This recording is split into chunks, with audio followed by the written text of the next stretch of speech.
All right, looks like I'm connecting with my mom. I'm gonna see how I can pull her in. Mom, can you hear me? Yes? Guest is in the green room. Assign left, right, solo. How does this work, man? Mom, is your sound on? There's your Okay, I got your video in. Okay, so your video's in here. Okay. And can you speak to see if people can hear you? Yes, I can. Oh, great. So it looks like it does work. Good. Medi Good. Mama, yeah. Can you see me? Yes, I can. Okay, But great. That's fantastic. mm-hmm. Guys, are you guys able to hear her and see her very clearly? Is that looking good for you guys?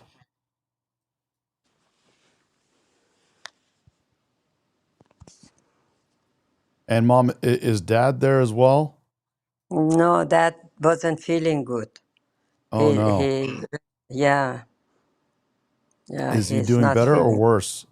No, today he was really bad because of the situation of Iran and everything. He woke up with a really bad uh, temper and he wasn't feeling good. He was very down. Yeah. So, guys, if you guys I mean, you guys can obviously hear what she's saying. So, a lot of Iranians are in this type of a mood right now. They're very upset. And, Almost everybody is. Almost everybody is in this mood. And anybody that we talk to, they're down and they're waiting and waiting to see any changes because we're all worried about people there. And yeah, we can't do anything about them with the internet being down. yeah, yeah, it's a nightmare. Mm-hmm. I got people in the chat that are already starting to, lose their minds. Oh, thank God we got aquariums in the house. What's up, buddy? Good to have you. All right. Okay. I have someone that I'm gonna be bringing on here. Let me grab this phone call really quick from Mahta. Give me 1 second. Hello, Mahta. Hi, how are you, Khubi? You're ready for the live? Okay. So I right now I have a link, so I can send you a link, and if you click the link, you can come on my live, and we can have we can do our discussion there. I I I'm in right. I'm ready. I'm in. I'm already live right now. I'm talking to you live. People cannot hear you, but I'm on my phone on live right now. My mom is live. So, uh, and do you want to see the live? Okay, I'll just send you the link. Do you want to see what the live looks like before you come live? You want me to send you the link to my YouTube live?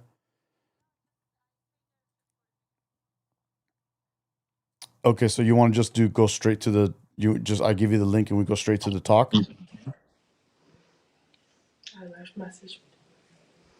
Got it. Okay, so let me give you a link. Hold on 1 second, so you can see what it looks like. I'm right now live with my mom, and let me go to your message here. I'm gonna. Let me see. There you are.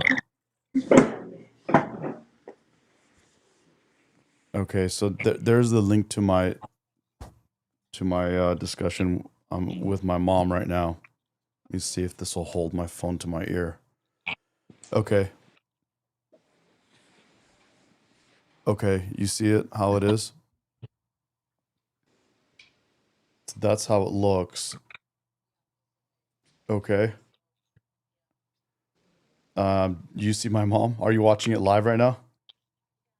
Okay. Mom, how are you? Can you talk so people can hear you? Yes, yes, I'm here. فارسی صحبت میکنی مامان؟ Yes, of course. بلدی فارسی صحبت بکنی؟ چی بگم؟ هر چی میخوای بگو. I never forgot Farsi. So هرچی فارسی میخوای بگو بگم. اوکی خب پس بذار من مهتا رو بیارم تو لایو ببینم این میتونم با هم بیار مهدا رو بیار ببینیم از لینک چی نه می‌خواد. از همین لینکی الان یه لینک بهت میفرستم مهتا که اینو کلیک بکنی تلفنت اینو بر خودش بازش میکنه. اوکی ما همین تو کالیفرنیا یه نیم ساعت راه از من. آره اوکی الان بهت میفرستم. اوکی بای.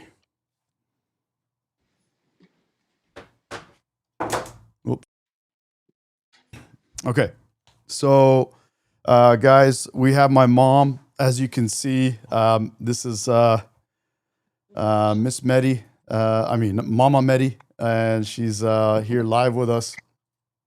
Mom, Yes. love you so much. You're incredible. Thank you I for. love you too, and your dad is getting ready to come down. Okay, He is coming down. okay, okay, great. Let me give this link to Mahta as well. Okay. Okay, I just sent the link to Mahta, and we'll see if we can get her on.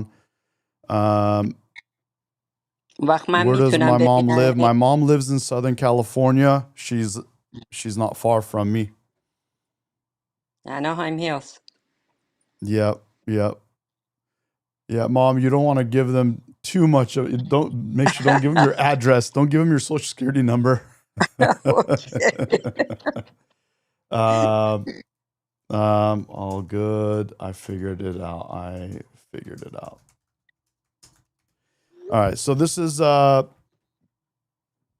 very good. I like this. This is nice.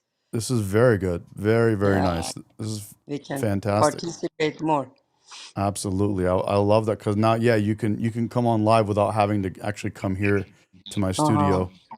Yes. Aquarium says, Mehdi, is she more of a tech boomer than you? Well, let me tell you something, bro. My mom actually used to, was when actual servers were first becoming a thing, mainframe IBM servers and stuff like that. She was actually one of the first people that were, trained to run those servers and manage operations on these servers and stuff like that.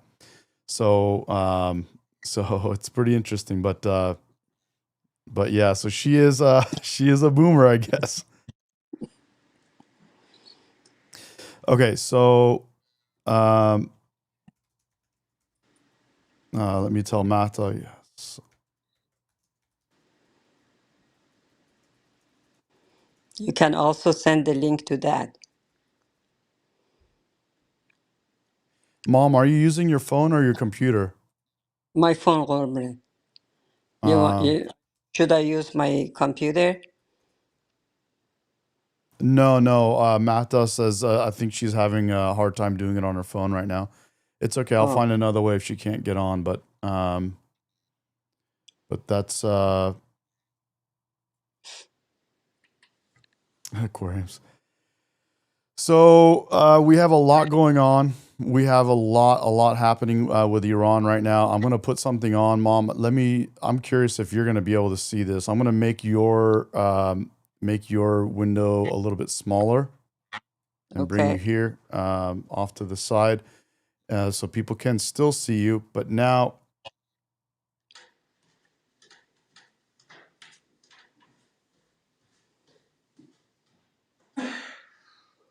oh, people were looking at my Instagram this whole time. All right, so let me pull up a video, and Mom, you tell me if you can hear this. Okay. Out there that are, in my view, not accurate. President Trump's resolve is not the question. Can you hear that? Yes. Okay, cool. All right, great.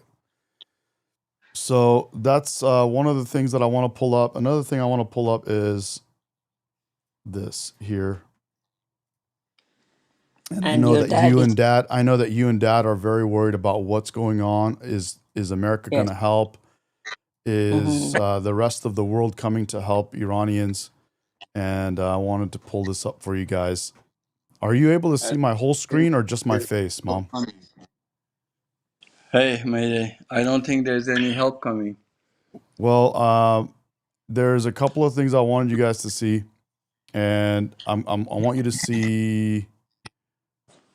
Um, this was just put out this morning from this gentleman that I follow, that I find to be very credible. So you can check this out, and then we'll talk about some stuff. But you're on live, Dad, with everyone, just so you know. Hello, everyone. If you guys want to say hi to my dad, I think this is the first time you guys are meeting my dad. This is Daddy Mehdi. So there's Daddy Mehdi. Mehdi, you should go horizontal stream, and you and Mommy like Goldie has been doing. I will do that. Guys, the kind of the idea behind what I'm doing right now is I'm going vertical because I'm going to have a couple of discussions with a couple different people, and this will end up going to Instagram. And so we're going to do this kind of a vertical so that it works out good on Instagram. Someone on the chat says you look like your dad. Dad, looks He's good. better looking. You got lucky, Dad. You took after me. You look Yeah, great. I know. Are you gonna show them your dimples? You're kind of cut off. We don't see your whole face. It's kind of like. میزون کن وسط راست بشین میزون کن وسط بیا All right. So I want you to see this guy. Okay, so I'm gonna play this. You guys want to see what's going on? All right, there we go. We can kind of see. All right, I got Mahta coming in as well. All right, hi Mahta, how are you? Can you hear me? I don't see it. Hold on, let me pull her in. Hi Mahta, are you there? Yeah, how are you? I'm very good. Right now I have my dad and my mom on the stream, and I wanted to just play a quick clip. We haven't started yet, so we're gonna just kind of get settled in, and then we'll get started.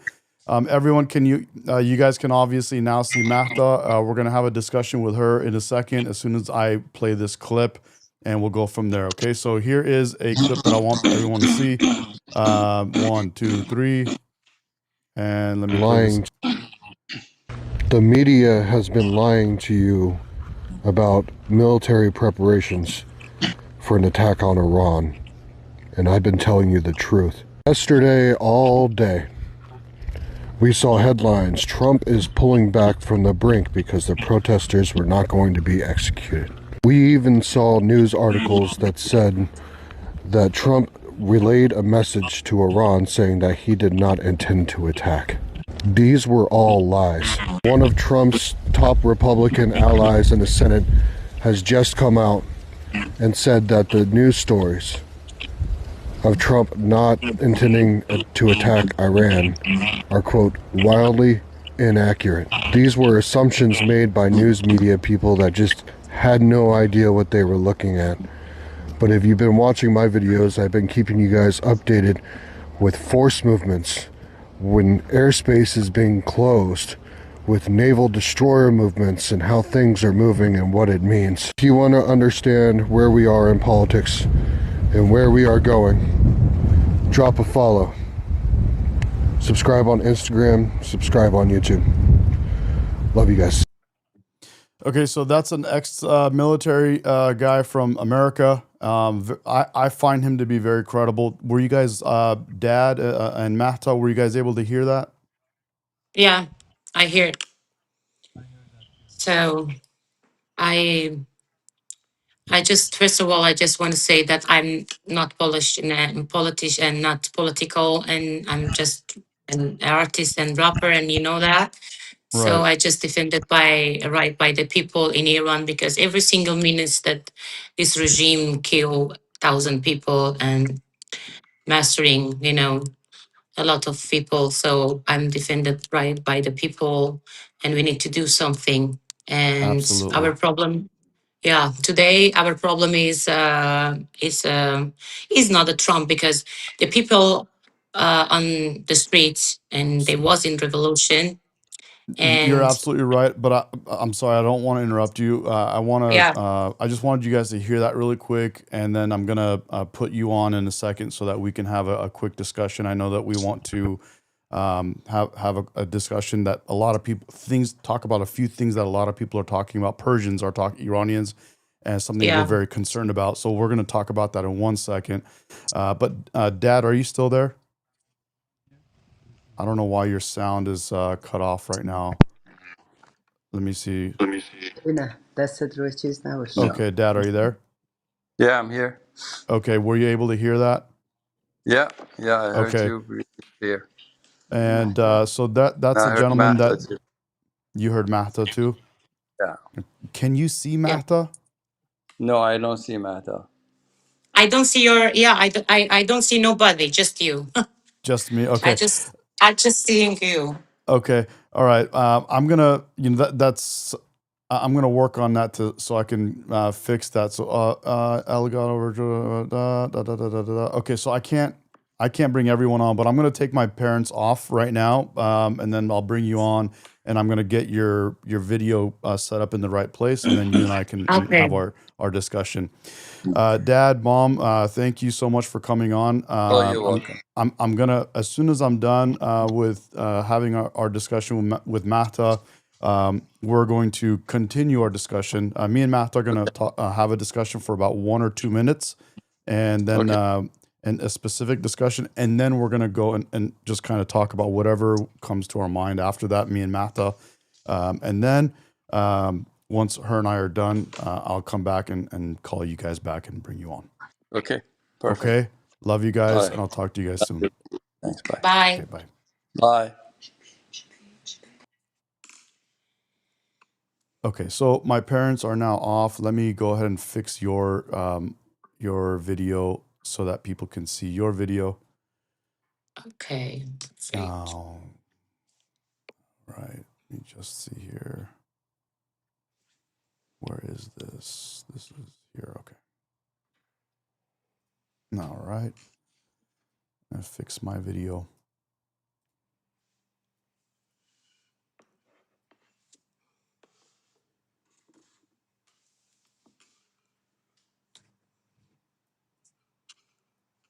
And bring you in the right position here.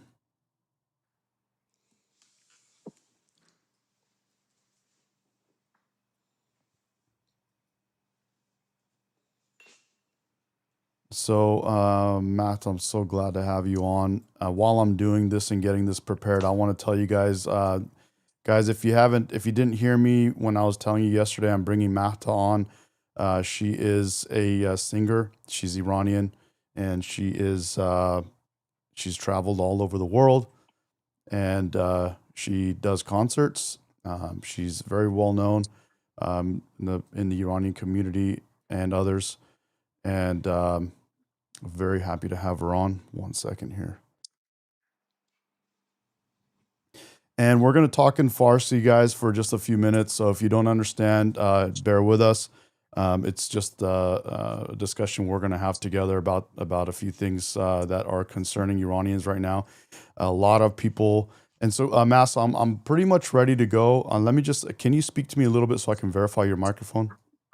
Hello, everyone. You hear me? Okay. Do you Okay, hear good. me? Yeah, that's good. Okay. And then later, once we have our discussion, I'm going to download the clip and I'll edit if there's any Yeah. issues with the volume, I'll fix it and then we can post it. Okay. Perfect. Yeah, and then so I'm gonna just let some of my audience know. Right now, we have 250 people online, actually 300 people. And I just want my audience to know right now, guys, all of us Iranians around the world are hearing news of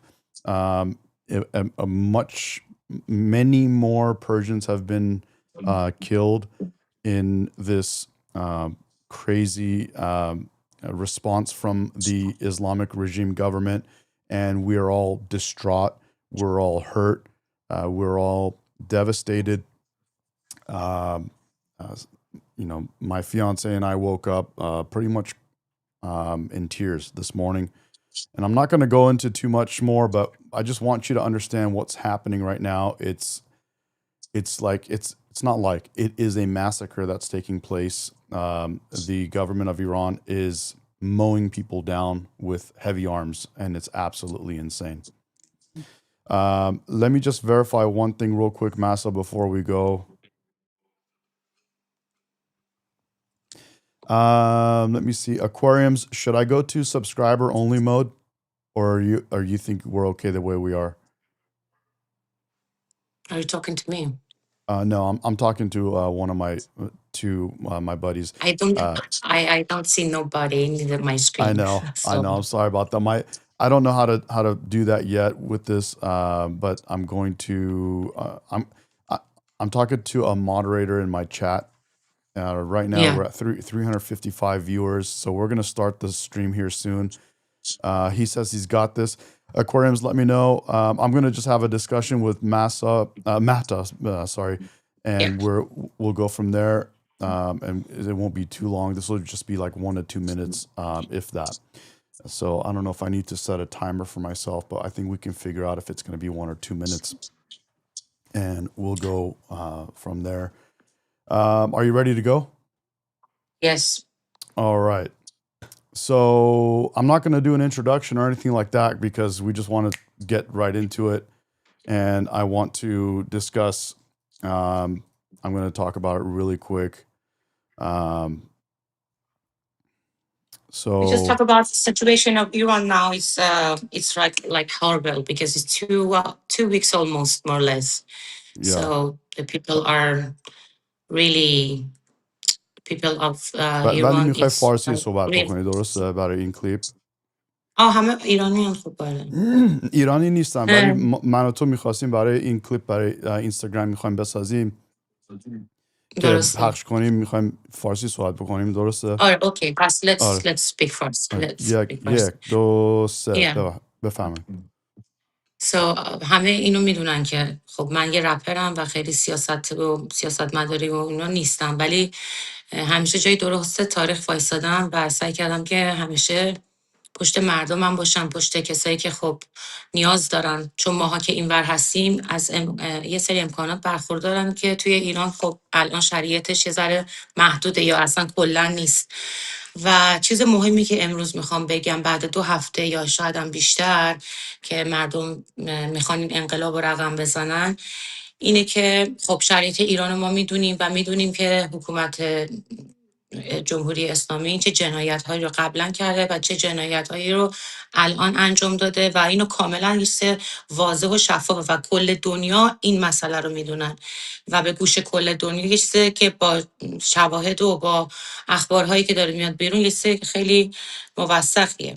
و الان مشکلی که خیلی خیلی خیلی من ناراحت کرده و یه ذره دیسپوینتد شدم به خاطر این داستان، چون ما داشتیم کار خودمون رو میکردیم، داشتیم راه خودمون رو میرفتیم و اصلا کمکی از کسی نخواستیم، شاهزاده رو صدا میکردیم، بین خودمون بود و کسی که اومد این وسط دخالت کرد که من کمک میکنم، من میام، من نجاتتون میدم، من شلیک میکنم، آقای ترامپ بودن.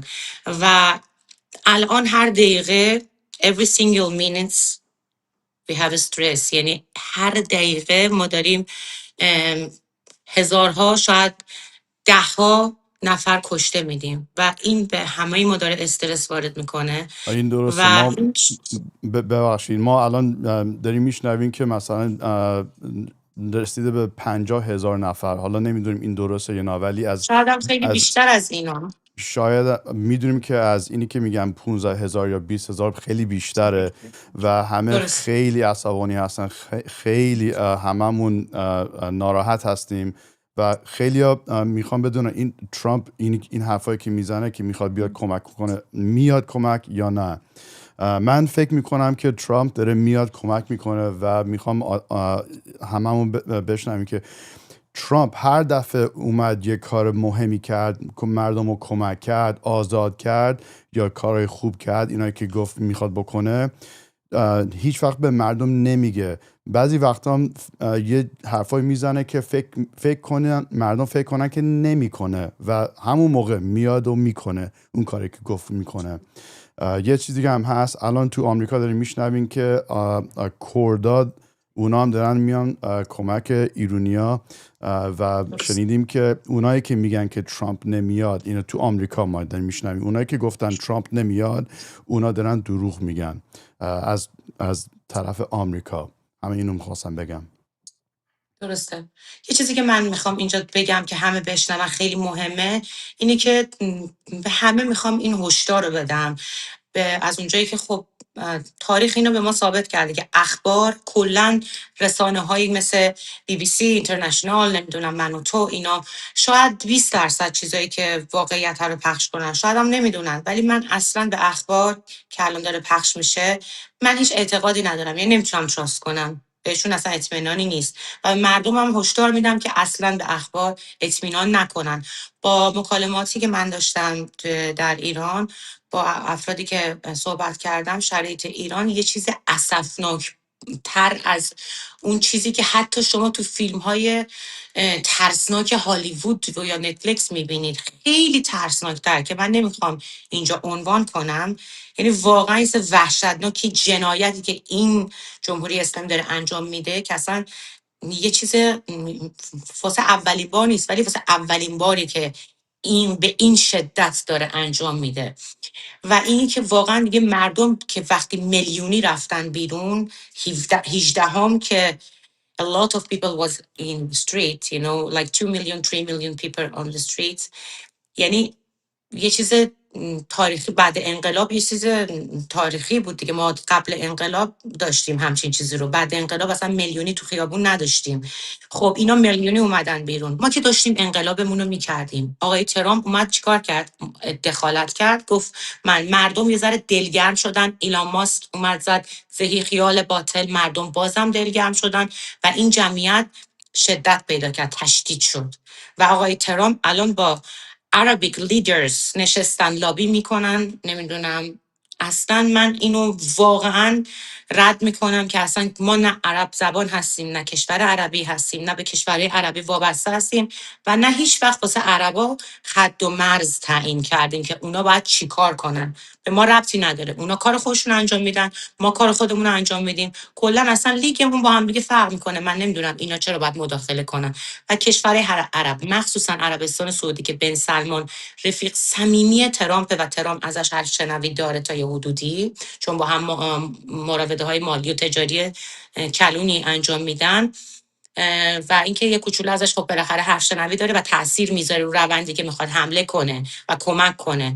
آقای پرزیدنت ترامپ، اگر شما میخوای کمک کنی زودتر کمک کن که این جنایات رو کمتر بتونی، یعنی 25 plus 25,000 people killed by this regime plus، یعنی میتونم correct. بگم که از این 25,000 نفر بیشتر و به طور وحشتناک.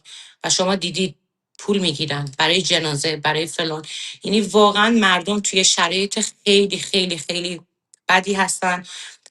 از هر زمانی که شما فکر کنید اینا بیشتر به کمک احتیاج دارن و دیگه نمیدونم دست غیب باید کمک برسه بهشون، یعنی یه دست من غیبی. امروز من شما به فکر من گفتی که من میخوام بلیت بگیرم برم. دقیقاً ماهایی که خارج از ایرانی، حالا که شما اونجا به دنیا اومدی، دو نشنالیتی هستی، ولی خب بله. من کاملا پیور ایران، 100% ام ایرانی. گفتی من میخوام بلیت بگیرم برم. دقیقاً ماهایی که خارج از ایرانیم هممون دقیقاً همین حس و حالی داریم. من میگم من میخوام بلیت بگیرم برم، ولی اگه تو فرودگاه گرفتن چی؟ اگه نذاشتن چی؟ من یک نفرم. ما نیاز به کمک های خارج از ایران داریم، اسرائیل و امریکا، نه کشورهای عربی، نه کشورهای نمیدونم از چین و روسیه و اینا. اصلا اینا که اصلا اینا هم که دشمن ما هم. هیچ کسی ما دیگه فقط نمیاد کمک.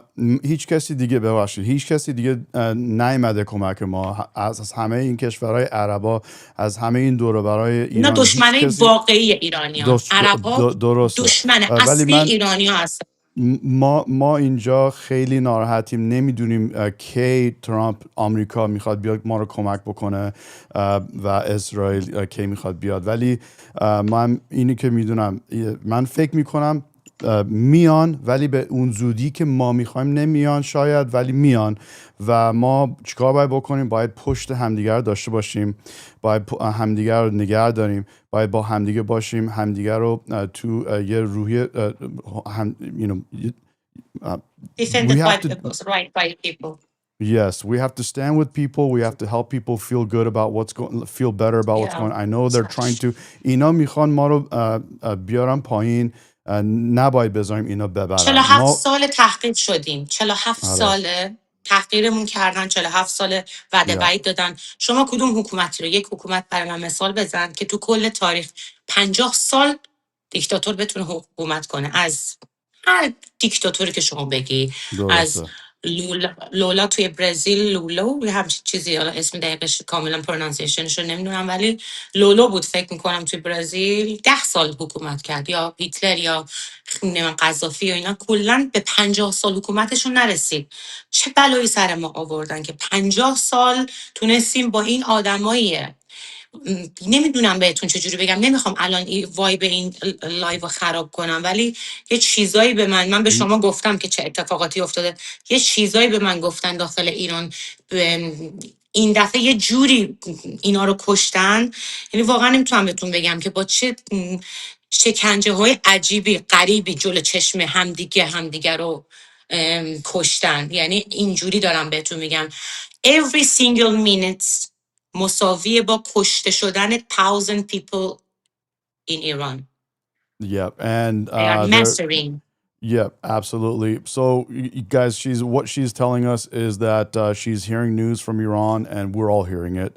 And that the news is that they are killing people in horrific ways. And the stories that you hear, the actual eyewitness testimony that you're hearing, and what people are seeing in front of their eyes, is absolutely horrific, disturbing. It's so bad that we cannot describe it or talk about it here on a live stream, and we won't do it. But we've talked about it, and it's absolutely disgusting.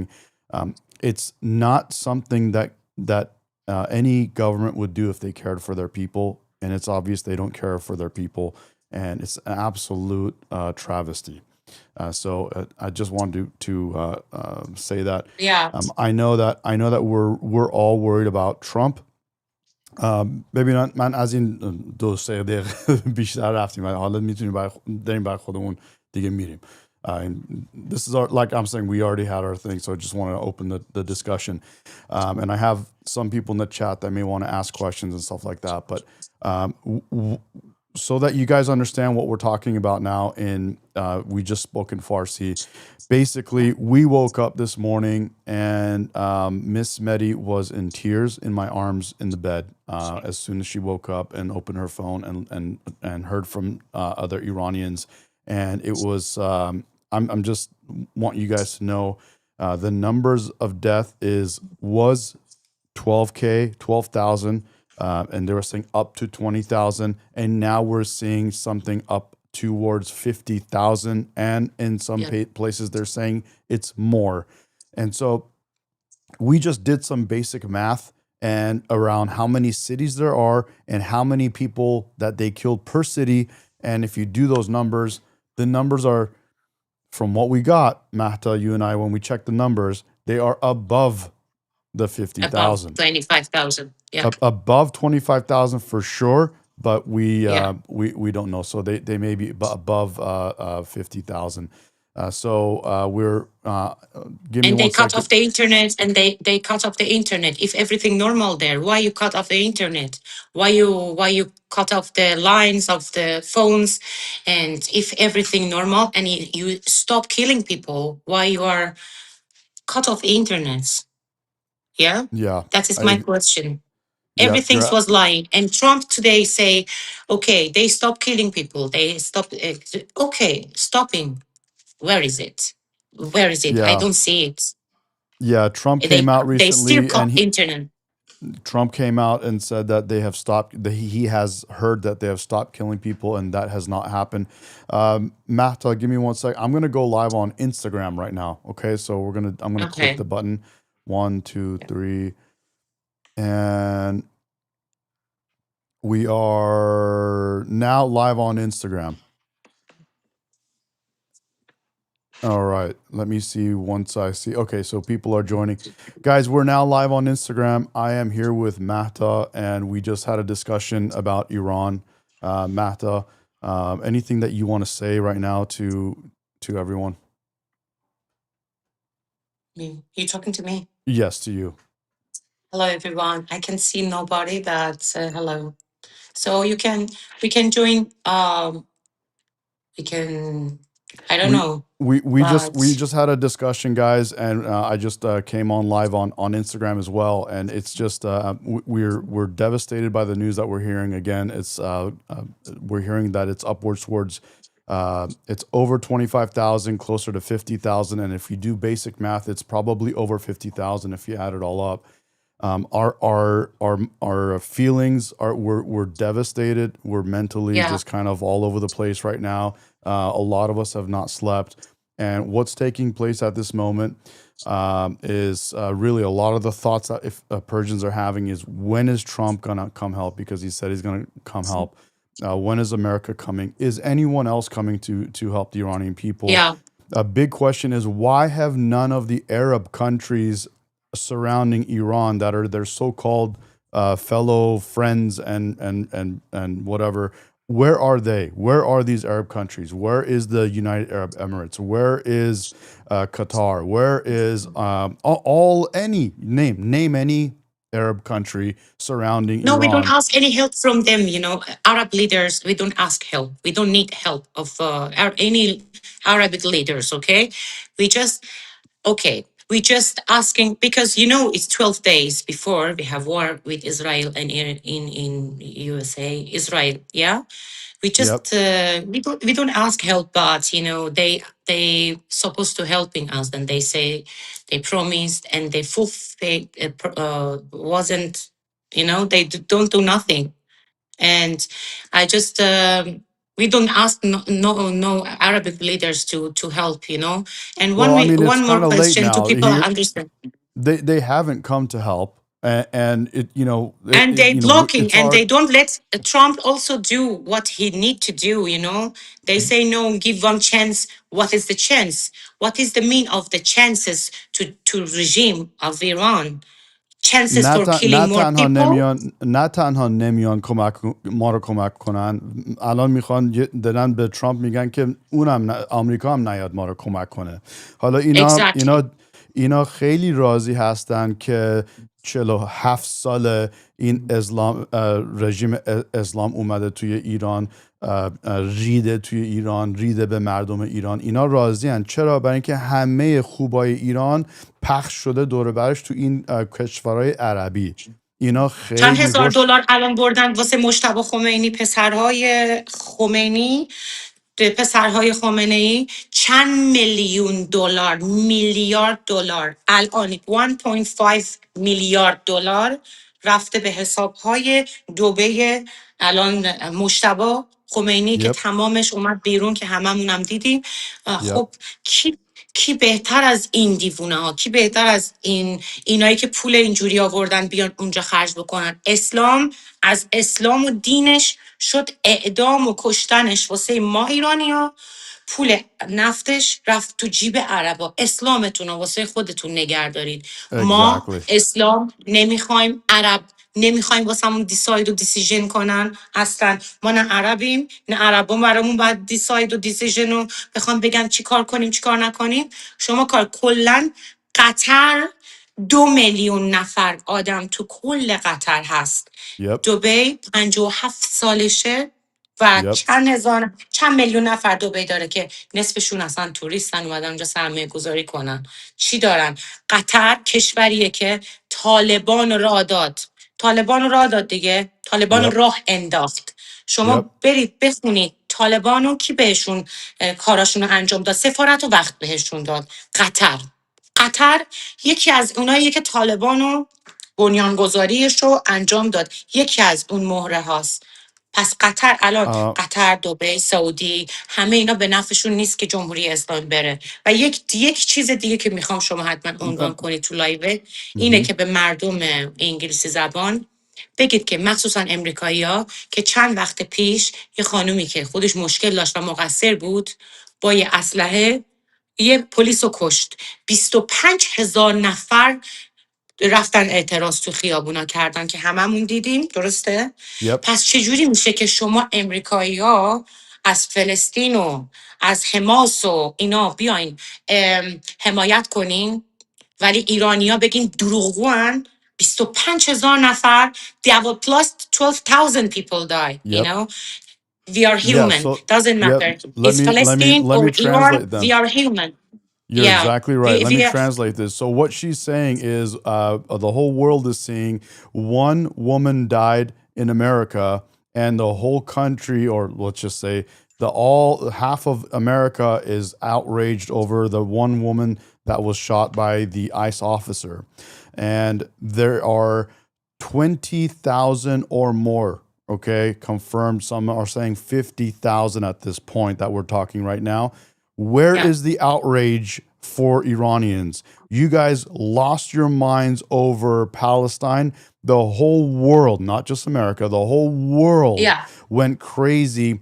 Free Palestine, and to this day are in the streets saying free, free Palestine, river to the sea, all this stuff, and they went crazy. Where are yeah. you Just for the Iranian doesn't matter. people? Yes, the So human you're being. not It's so like, you're not there. So you're not there for you're not there for humanity. You're not actually caring about the human loss. You're not caring about humanity. You are getting paid to protest or something. We don't know what's going on. But yeah, we don't if know. the bottom line is, if you care about humanity, if you care about what's right and what's wrong, then you Yeah, should stand up and say something about Iran. You should also pitch in. Now, one of the things that's, we talk about what type of action can we take. We had seen a lot of people going to Iranian embassies, but now, as Mahta was saying before, it is a time, I think she's right, that we go to yeah. Going to American the American embassies embassy. and Yeah, knock on the doors of the American embassies and say, we need help. yeah. Obviously, when the Trump say he will help Iranian, they kill more. After they say they cut off the internet, after he show a red flag and he say, I will involved into in revolution of Iran, and they cut the internet and they kill thousand people. Yep, So where is your absolutely. promise? Are you Right, out of your what? Are you okay? We are not right. talk about 5 people. We not talk about 10 people. We're talking about Yep. 25,000 people. If they switch on the internet, you will see how they are killing 1,000 people. How? And then you will watch how you wanna pay for that. That's Yeah, your but now promise, you this is know? this is why I say that the help is coming. It's not going to be there. Obviously, it's not. We wanted help yesterday, the day before, last week. We Every wanted this day, done. We wanted this done every 6 months single ago. minute. Instead of the bombing of Iran, we wanted them to go in. And I said this on my live streams back then. Instead of the bombing Yeah, of Iran, we wanted the regime to be removed. It'll help the whole world. It's America first because it will help America. People don't remember, they forget Iran has a hit out for Trump. They literally have what they call a fatwa for Trump. They want yeah, Trump dead. They actually said they have a bounty on Trump's head, and they came out recently. And the government of Iran recently just came out, I think it was yesterday or the day before. They said that yeah, Trump had assassination attempts, but this time we won't miss. yeah, They yeah. said I that. saw it. Yeah, Yeah. true. So when people get upset in America and say, why should we go in other countries? We need to fix our country first, America first. Let's fix our problems first. This is fixing our problems first. This is our president. There cannot be a country, a whole government that is a terrorist regime that is supplying the whole world with money to do terrorism around the world, that wants our president dead. That is not acceptable. And us Yeah. stopping this is America first.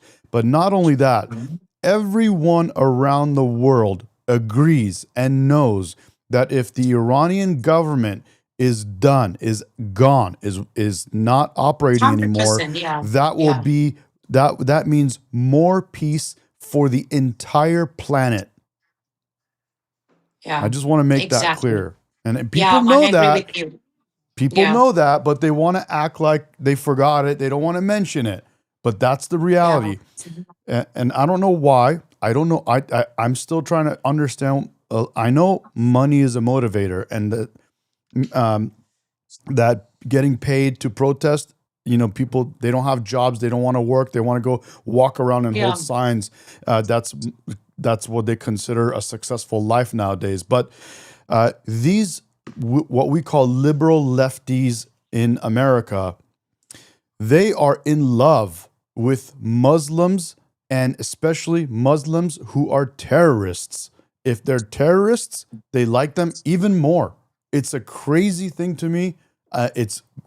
We talk about it on my live streams and my discussions with my people a lot, and it blows our minds. It's absolutely sick. Yeah. And as you see, that's Venezuela, the prime minister of Yeah, Maduro. Maduro. So Maduro. Maduro, and they make tattoo on his. Oh, how possible? It's There's a you make joke. They tattoo have on a the body of his face that he's Yep, rested like with sunglasses. They have one yep, picture like yeah. they make a tattoo and the people. Okay, how possible is like this? You like him? You told that he's He bad and he's this and that he's too a much socialist. drugs. He's a socialist dictator Yeah, that was killing his own people, and now they love him. They love him. I They sometimes have. yeah It's sometimes it's crazy. really yeah sometimes it's really don't understand what's going on exactly, and you They don't know. The And joke, the let me just tell situation, you, I'm yeah, sorry to interrupt you, but let me tell you, the joke we yeah, have in America for these people is that right now, if Maduro, if they could, they would vote for Maduro to be president. again, In again, our country, in America, they would vote. yeah. Maduro would have a chance in our country to be a Democrat, a That's the successful that's the Democrat. Arabic leaders doing now for the regime of Iran, and the Yeah, government have another chance for what? Another chance for what? For killing more people? Are you crazy? Are you dumb? No, I'm just asking Iranian people, please don't let them to decide for us and to involved for Iran revolution. Please, I just ask everybody to do something and using the social media or I don't know, mention a lot of posts, make a lot of things, and just be the voice, of Iran that absolutely. Arabic leaders cannot cannot into revolution. Interfere. Yeah, Yeah. So what interfere. she's saying, guys, is that there's a lot of Arabic leaders right now that are trying to interfere with America Yeah. helping the people in Iran that are getting massacred, and we know why. We understand what's going on. Let me tell you guys, if you didn't understand this before, I'm going to say this in English. I might have said this in Farsi. The Arabic countries have benefited from these 47 years that Islamic regime has destroyed Iran. How did they benefit? Well, just look for yourselves. How long has Dubai been around? Only 50 years or 50 some years. 57 years, yeah. In these 50 years that the Islamic regime has been destroying Iran, those same 50 years, Dubai has been becoming this wonderful, beautiful place. Yeah. All the greatness of Iran that is being destroyed over these last 50 years is spreading around to all the surrounding Arab countries in the region. So they are happy. They are glad to see that, because what happens, guys? Let me just explain this so you understand. The people in Iran that have the ability to leave and that are successful people that have some kind of wealth or have the ability to create wealth, they left they left Iran and they went to the surrounding Arab countries and have been helping and being part of their economy, being part of their success. And that is something that is a benefit to all of those surrounding countries. Let me just respond to a few people here, Mahta. If you're watching on Instagram and you want to come on to the stream, please message me. Let me see. Sorry. I had someone, I think it was Human, in the chat. He said he wanted to come on live. You're welcome to come on live. Just please say it again, and I will follow you on Instagram, and you can message me directly. I'll give you the link, and you can come on and talk with us live. Anybody that wants to come on, you're welcome to come on at this point. So, Mahta, we can talk about this up for days, and not even I don't even want to sleep. I'll just talk to you about this because we're all just going crazy thinking about all of we just want to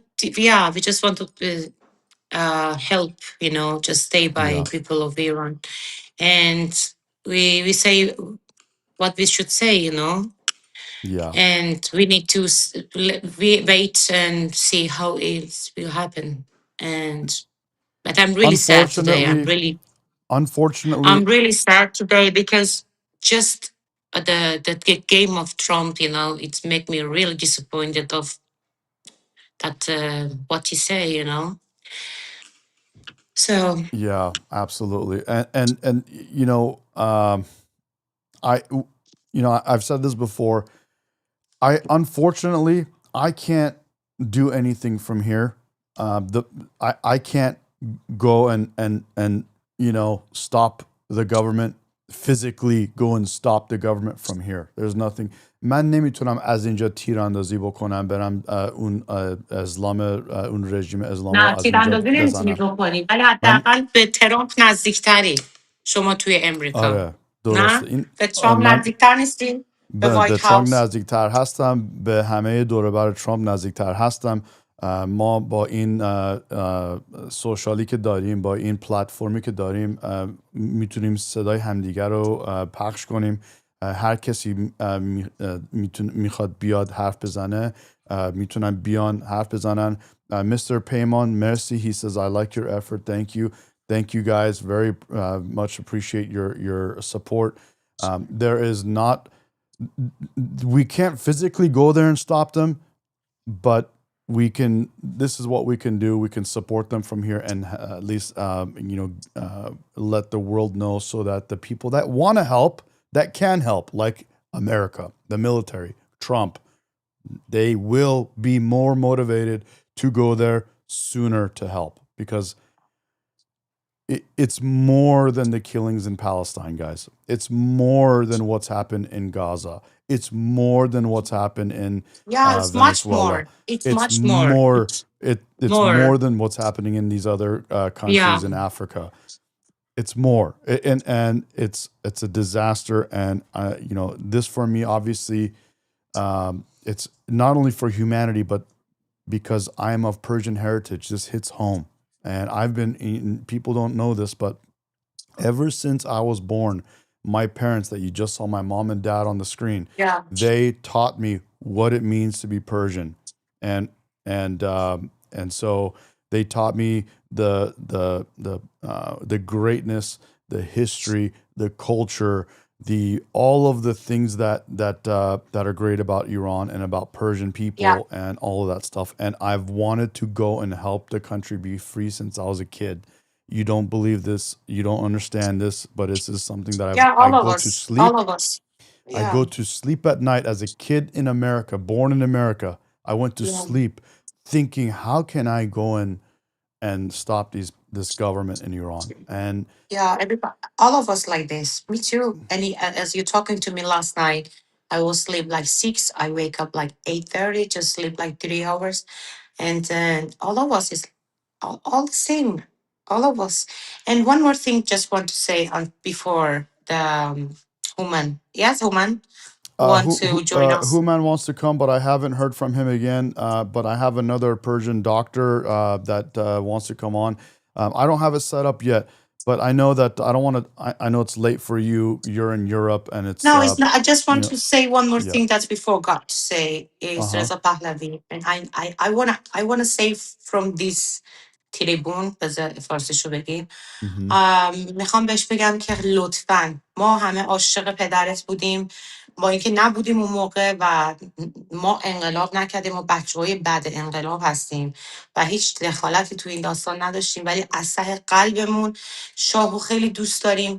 میدونیم که خیلی کارا واسه ایران کرده و میدونیم که حالا هر کسی هم پرفکت نیست، باگای خودشو داشته اون موقع. کاملا بهش ریسپکت میذاریم و یه چیزی رو میخوام در آخر سر بگم که شاه ایران قیمت نفت و واسه کل دنیا تعیین میکن هر سال. قیمت نفت و هر بشکه نفت و قیمتش رو شاه تعیین میکرد. حالا عقده عربا رو بذار دقیقا دونه ریز ریز بهش برسیم. قیمت نفت و شاه ما تعیین میکرد. روزی که حرف میزد تن و بدن همه دنیا میلرزید و یه قدرتی داشت واسه خودش. قدرت اول تو خاور میانه بود. من از شاهزاده رضا پهلوی دوم اگه اشتباه نکنم یا سوم میشه، ازش Sevom. خواهش میکنم موقعی که جلوی دوربین میاد صحبت میکنه، موقعی که جلوی دوربین میاد صحبت میکنه، با کسی میره نشست میذاره یا میره اینترویو میکنه، میخوام ازش پرقدرت با یه چهره طلبکار این کارو بکنه، با Yep. یه چهره اون خشمشو نشون بده و انگاری طلب داریم. ما واقعا طلب داریم. ما یه زندگی از این دنیا طلب داریم، ما یه کشور از این دنیا طلب داریم، ما یه حکومت از این دنیا طلب داریم. اگر اومدی که ما رو کمک کنی با تمام بدیایی که ما در زمان گذشته به پدرت کردیم که آقا ندونستیم قدرشو و من Yep. نوعی نبودم، نسل‌های گذشته بودن و ما تاوونشو داریم میدیم، اشتباهمونو داریم با بدبختی، با دریای خون. شما نگاه کن، شاه این آدمی بود که این همه آدم بکشه. اینا برای بقاشون ببین حاضرن بچهشون رو سر ببرن، زنشون رو بکشن، پدر. یعنی دیگه اصلا به قول معروف این ور و اون ور و شهرام و بهرام نداره واسه شون. نه میکشن، اصلا ندارن منطقی به نام گذشت و بخشش هیچ کدومشون. شاه ما اینجور آدمی بود. حالا از شاهزاده رضا پهلوی میخوام که خیلی با قدرت انگار طلب داری، ارث پدرته میخوای پسش بگیری. میگم مگه ارث پدرته؟ Yes. بله ارث Yes. پدرمه، میخوام پس بگیرم. Yes. دونالد ترامپ محکومش کن. من موقعیتی ندارم، نه پدرم شاه بوده نه پدر بزرگم. شما باید به طور خیلی محترمانه ترامپ رو محکوم کنی به خاطر اینکه به ایران الان قول داده. ما که داشتیم رولوشن خودمون رو انجام میدادیم، کسی که اومد دخالت کرد شما بودی آقای ترامپ. ما که داشتیم شاهزاده داشت فراخوان میداد فلان، ما که میلیونی ریختیم بیرون، ما که کشته هامون رو دادیم. پس شما موقعی که حرف زدی promise is promise. Let's do it. Yep. Act it now. We need Yep. you now. We Yep. need you now. and از شاهزاده میخوام اگه صدای منو میشنوه خیلی پرقدرت، خیلی جسورانه ادامه بده و انگار Yes. ارث پدرش رو میخواد. بله ارث پدرته، باید Energy بگیریش. and ما هم پشتتیم، تمام all right. شاهنشاهی ها پشتتن، تمام جاوید شاهی ها پشتتن. ما شما رو شما هیچ حکومتی توی اون مملکت نکردی، هیچ مراسم تاج. شما موقعی که بچه بودی از اون مملکت رفتی. پدرتو اگر سلوح قرار بدی حداقل میتونی مثل اون حقو بگیری. این فراخوانایی که دادی پس چی شد؟ الان چی شد؟ پس گوشت جلوی دم توپ بودیم ما. من به عنوان کسی که پشت جاوید شاه هستم، من سلطنت طلب نیستم ولی پشت جاوید شاه هستم، ازش میخوام بابت تک تک جوونایی که خون دادن، جونشونو دادن، زیر 30 سال میتونستن زندگیشونو داشته باشن، خیلی محکم تر از همیشه وایسه. این دیگه مهسا امینی نیست. اگر وا بدیم 90 میلیون، امروز که من با ایران صحبت میکردم تقریبا گفتن 90 میلیون معترض و به عنوان اغتشاشگر و به عنوان اسرائیلی و آمریکایی موساد اینا گرفتن ایرانی هن. یه برچسب چسبوندن کردنشون تو زندان، کردنشون تو بدترین جاهایی که شکنجهشون بدن، اعدامشون کنن بعدن. اگر پای انقلابمون درست پای نستیم ما جان 90 میلیون نفر رو گرفتیم. کارما داره همه اینا. 47 سال 50 سال کارمای اجدادمون رو دادیم واسه شاه ایران رو که انداختنش بیرون با اون همه زحمتی که کشته بود خودش و پدرش. ما تاوانش رو دادیم. نسل‌های ما نباید تاوان بیان حماقت‌های ما رو دیگه بدن. خیلی سفت باید این دفعه وایسیم. من اگه میشنوین صدامو، اگر میبینی ویدیومو، لطفا ازتون خواهش میکنم پای این انقلاب خیلی محکم‌تر از قبل. پدر شما کسی بود که قدرت اول خاور میانه بود و موقعی که صحبت میکرد تن و بدن خیلی ها میلرزید، حتی اون امریکاش. پس ما نباید الان بگین کنیم واسه اینکه ترامپ بیاد ما رو نجات بده و ما رو سر انگشت بچرخونه. میدونید بسته تو سر خوردن، بسته حقارت، بسته دیگه. نباید اون آدمایی بشیم که بودیم. شما قول بده که منو توی فرودگاه نمیگیری. من اگه بتونم بیام کاری بکنم همین الان، هم پاسپورتم دستمه هم چمدونم جمعه، من همین امروز میام. اگه بتونم کاری رو انجام بدم، از همینجا دارم میگم بتونم کاری رو انجام بدم، شما قول به فرودگاه منو نمیگیری، من بخوام بیام، نه اینکه بخوام از اینجا بخوام بیام الان چیز بدم. وگرنه من مشکلی نداشتم، من قبل مهسا امینی ایران میرفتم میومدم. من برای مردم جنگیدم که الان بیام سیاسی بخونم، اینا رو فوش بدم و الان دیگه نتونم. الان 8 ساله بخوام، 7 ساله بخوام توی مملکت خودم نتونم برم بیام. الان 5 سال شد دیگه. 5 سال من نتونستم برم. 2 سال قبلشم که نرفته بودم ایران. این 8 سال 7 سال من ایران نرفتم. بیشترش بعد مهسا امینی اتفاق افتاد. لطفاً پای این انقلاب وایسین. از شاهزاده میخوام، از جاوید شاهی ها میخوام، لطفاً پای این انقلاب وایسین بدون هیچ تفرقه و هیچ تضادی، متحد با هم. مرسی از شما که این تریبون در اختیار من گذاشتی که بتونم حرفمو بزنم.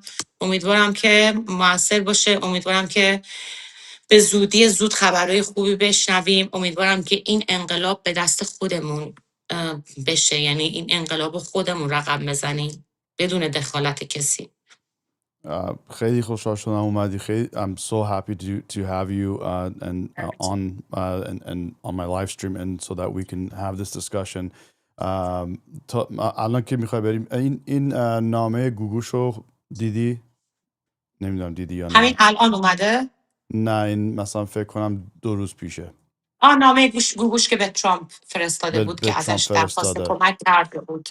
بله آره. من فکر میکنم دیگه کلن he don't hear and he don't see. He's blind and he's deaf. I don't know how to say. I'm gonna read the I letter. think, I'm gonna read this letter yeah. really quick before you go, before I let you go, Yeah. and then that'll just finish our discussion, and I'll let you go. I know it's late for you. Yeah, okay. Gugush is a singer that is one of the most well-known artists, singers, actresses for Iran and Iranian people. She wrote a letter. She says, "The Honorable Donald J. Trump, President of the United States. Dear Mr. President, I write to you as an Iranian artist who once lost her voice to the Islamic Republic, just as you said, Mahta. You said you were not able to go back and you have lost your voice in the Islamic. You haven't lost your voice and you're not ever going to give up. I know that, but." She says, "I write to you as an Iranian artist who once lost her voice to the Islamic Republic. Today, I'm pleading with you, Mr. President, to act on the promise you made. The Iranian people are being slaughtered by the Islamic regime, by the Islamic Republic regime. Credible estimates suggest that between 12,000 and 20,000 lives have been taken in just a few days. Now we know it's more than that. More, I, yeah. I respectfully urge you to stand with the Iranian people, to work with Prince Reza Pahlavi, and to take urgent and decisive action. For 47 years, this regime has chosen war over welfare and ideology over life. It chanted death to America as hospitals collapsed. It took American hostages instead of building schools. It screamed death to Israel while Iran's rivers dried up and its economy crumbled. Billions were poured into missiles, Hezbollah, and foreign proxies while Iranians endured poverty, blackouts, water shortages, censorship, imprisonment, and mass emigration. Today, defenseless people inside Iran are crying out to you, asking for help as they face these ongoing crimes against humanity. Mr. President, I hope you will help my people and be the first in 5 decades of United States leadership to stand unwaveringly with the Iranian people, and in doing so, help renew the historic relationship that once existed between our two nations, with hope for the liberation of Iran and the victory of its courageous youth. Respectfully, Gugush. And with that, I want to say again, thank you so much. You're Thank amazing. You're you. incredible. Your voice is so strong, and I'm proud to be Persian because of people like you. Thank you so much. You're Thank you for incredible. inviting. Thank you so much. Hope to Absolutely. everything going to be all right. And I feel, yes, it's going to be happen and everybody will be happy. And really I've nice to, yeah, 2026, this year is going to be a great year, and my hope is that we will start this year with the yeah. liberation and freedom of The the Iranian second, people. no, the first. Oh, yeah. Yes. This, the 31, if I don't mistake, 31, the last day of the 2025, Hmm. 21, 20, 20, 31, because I was flying to London and the people go starting from Bazaar. از بازاریا Yes. شروع شد 31 Yes. یا 30 من پرواز داشتم به لندن. دقیقا توی فرودگاه داشتم فقط تو هواپیما میخواستم ببینم که برسم سری ببینم که چی شد این داستان که دیگه اوجش روی 2 of January if not I'm 2 of The January 2nd of January. Uh-huh. yeah 2nd of January and they block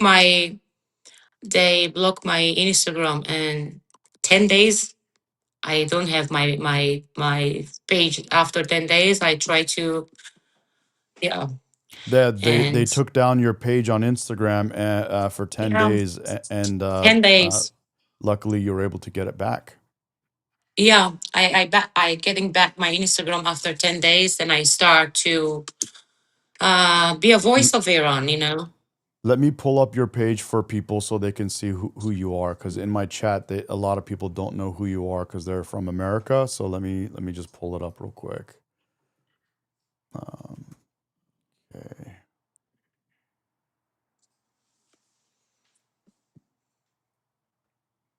Okay, and I'm gonna move your screen here.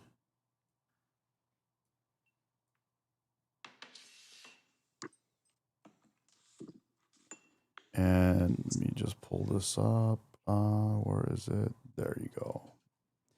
Okay, guys, I just put it on the screen here. How can I put her in front of, on top of that? Okay. Well, I'm gonna bring. Well, I move your screen. I can't move it back, guys. This is her Instagram. If you guys want to know who this is, Mahta is a well-known singer in the Iranian community, and she's in Europe. She travels the world. She does shows, and she has been a very strong voice for Iran and for the Iranian people. Let me just make this bigger so you can see exactly who she is. This is خندم her. میگیره وقتی میگه strong voice یاد فوشا میافتم یاد فوش وقتی میگی strong voice یاد فوشا میافتم که با چه حرصی من فوش میدم و اینم نمیدونم خوبه یا بده ولی کلا وقتی که جنگ دیگه میگن تیر که از سلاح میره بیرون نمیپرسه که آدرس کجا برم دیگه مستقیم Yep. میره که به هر کی خورد این فوشارم که من میدم دقیقا مثل همون تیر که از سلاح در میره که وقتی به کسایی که فوش میدم دیگه به هر کدومشون خورد دیگه ما Yep. سلاحی نداریم از اینجا فقط تنها چیزی که میتونیم بگیم همین فوشاست که You امیدوارم guys are که بره asking. You guys are asking me in the chat who is her name is Mahta, Mahta. You could see it on the screen here. Yes, she is a rapper. She's an Iranian rapper, and she has I don't know which one of these songs. I could put one of your songs for them. Let me see. This is Spanish. This is Spanish. Oh, that This was is Spanish. Spanish. Yeah. Which do you have one of these that are Iranian? دلمو اسکی میکنی پیستی پا پیستی جیم باید بری فیچی هر کاری کنی نمیرسی مثل توی میگ بدخوام مگه نیست سایسیو کلاس تو رینگاش سیون میارن لینکن کیلو. So you guys can get an idea of what we're talking about. But again, I don't have your screen here, and I moved it. Now I can't bring it back. But I just want to say thank you again.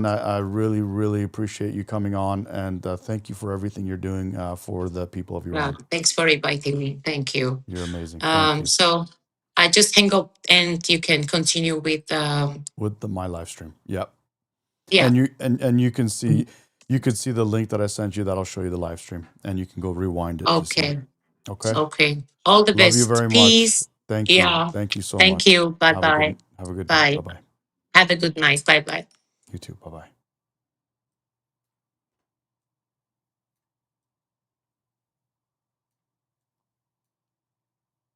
Guys, I just got a lot of things. You can see me playing with my live stream. You can see how I make this stuff, but I'm trying to see here. Okay, there we go. I got rid of that thing, and then now we got her page here. So, all right. Okay, guys. So you guys heard it from Persians directly. It's a crazy time. It's a crazy time. And I know that I neglected the chat for a little while more than I normally do, only because I was so engaged with the conversation. So, all right. So that was her. We just spoke with her, and you could see what she said. She's been a strong voice for Iran. You could see she's. میگه نه غزه نه لبنان جانم فدای ایران جاوید شاه خونه. Yep. بچه بعد 10 روز پیجم برگشت واقعا دمتون گرم. So that's her, guys. If you want to check her out, follow her. That's her. You can connect with her. Is Aquarium still with us? Aquarium, you still there, bro?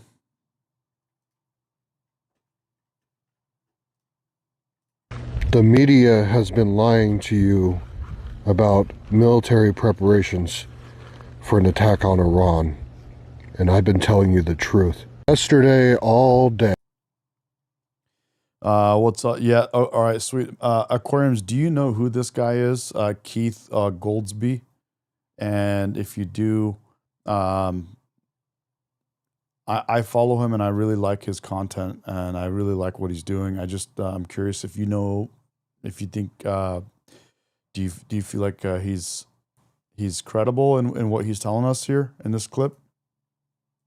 The media has been lying to you about military preparations for an attack on Iran, and I've been telling you the truth. Yesterday, all day. I'm going to pull up his account, bro. You can see what he says. So this is him, Aquariums. And he is Keith Goldsby. He says he's a dad, a husband, and a proud OIF vet. Do you know what OIF is? By chance? You said you want to call in? Yeah. You're gonna cross check. Yeah. Check it out. I'm gonna have you call in a second, bro. Let me just. I gotta use the restroom, and I'm gonna put on this thing from Pahlavi really quick.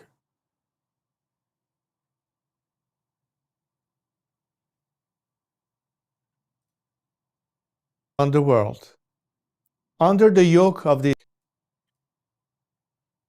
Give me just a moment. To all of our friends around the world, under the yoke of the Islamic Republic, Iran is identified in your minds with terrorism, extremism, and poverty. The real Iran is a different Iran, a beautiful, peace-loving, and flourishing Iran. It is the Iran that existed before the Islamic Republic, and it is the Iran that will rise again from its ashes the day the Islamic Republic falls. So let me be clear about how a free Iran will act towards its neighbors and the world after the fall of this regime. In security and foreign policy, Iran's nuclear military program will end. Support for terrorist groups will cease immediately. A free Iran will work with regional and global partners to confront terrorism, organized crime, drug trafficking, and extremist Islamism. Iran will act as a friend and a stabilizing force in the region, and it will be a responsible partner in global security. In diplomacy, relations with the United States will be normalized, and our friendship with America and her people will be restored. The State of Israel will be recognized immediately. We will pursue the expansion of the Abraham Accords into the Cyrus Accords, bringing together a free Iran, Israel, and the Arab world. A new chapter will begin, grounded in mutual recognition, sovereignty, and national interest. In energy, Iran holds some of the largest oil and gas reserves in the world. Okay, guys, we are back. Aquariums, did you want to come on live? And by the way, I have did you want to call in or did you want to just do voice? I have a new way to have you come on like she did if you wanted to come on, Aquariums, and show everyone your beautiful face. Voice only. Do you want to try this so I don't have to go through the Discord thing because sometimes that's a little bit difficult. Can I send you this? Are you down to try it like that?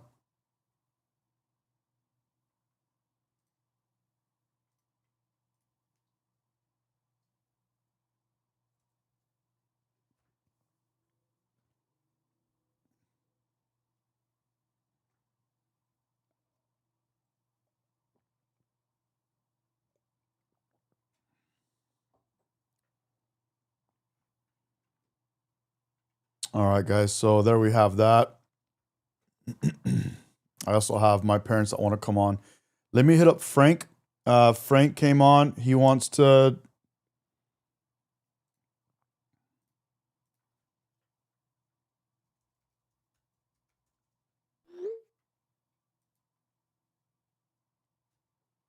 People are saying that my image can be brighter. Do you guys think my image can be brighter?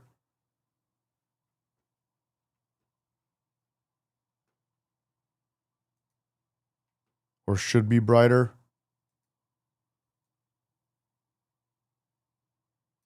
There we go.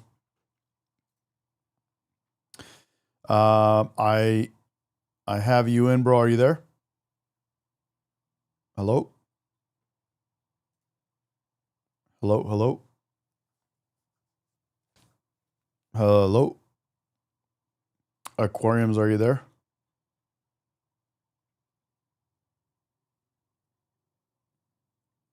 Bowtie says my image is kind of blurry. My image is blurry. My like my face. This area right here is blurry.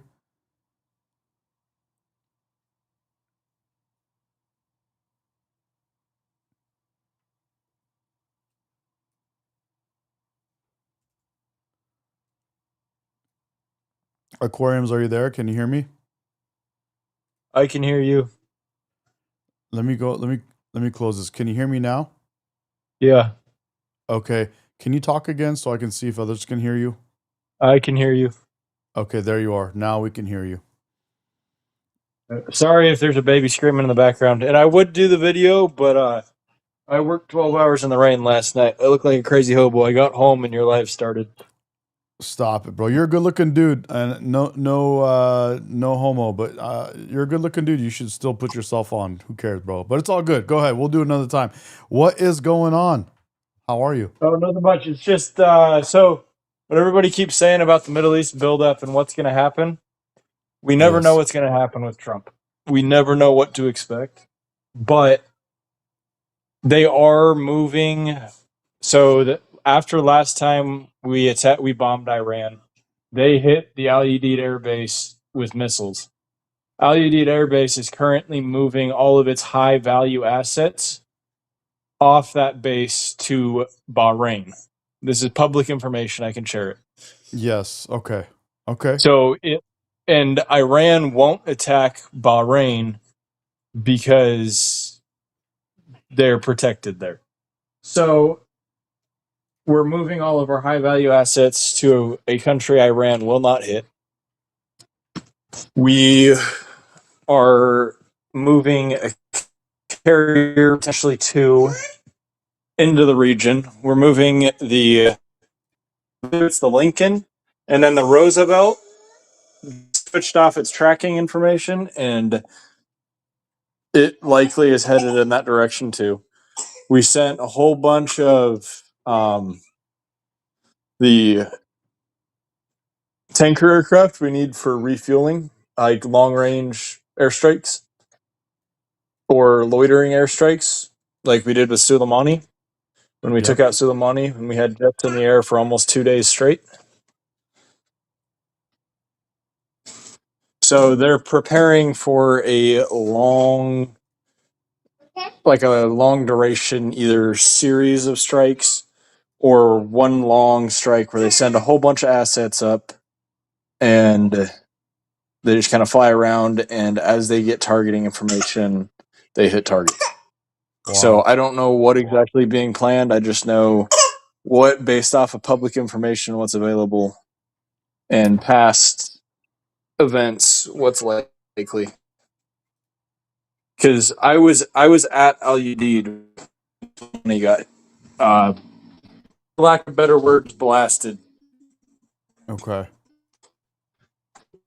Wow. And So what you're starting to cut out a little bit, but what you're telling me, it sounds like it's basically confirming what has a few of the things that we've heard from I'm all just around. saying that they're building up for something. It could turn into nothing. It could be just posturing. We don't know, Right. but there is a buildup. Right. Okay. Okay. Well, that's great to hear. I know that as you could hear from her, we're all trying to figure out is there going to be help, at some point.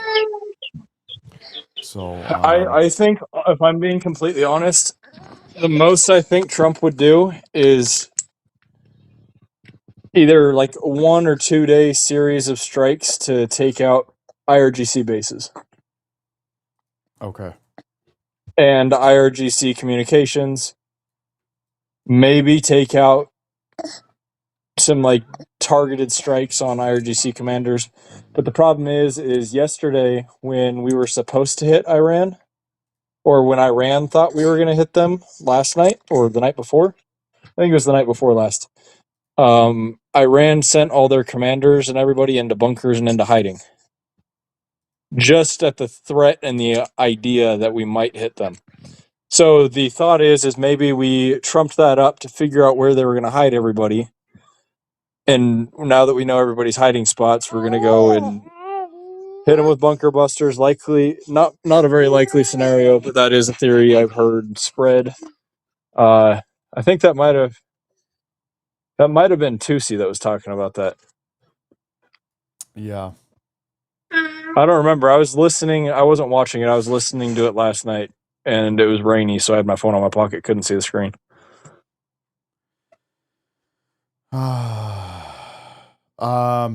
Well, it sounds, I mean, it sounds great that there's help on the way. Hopefully what you're talking about would be enough to help the Iranian people to, first of all, stop getting massacred, and second, and more, and also as important, to get to the finish line on this revolution.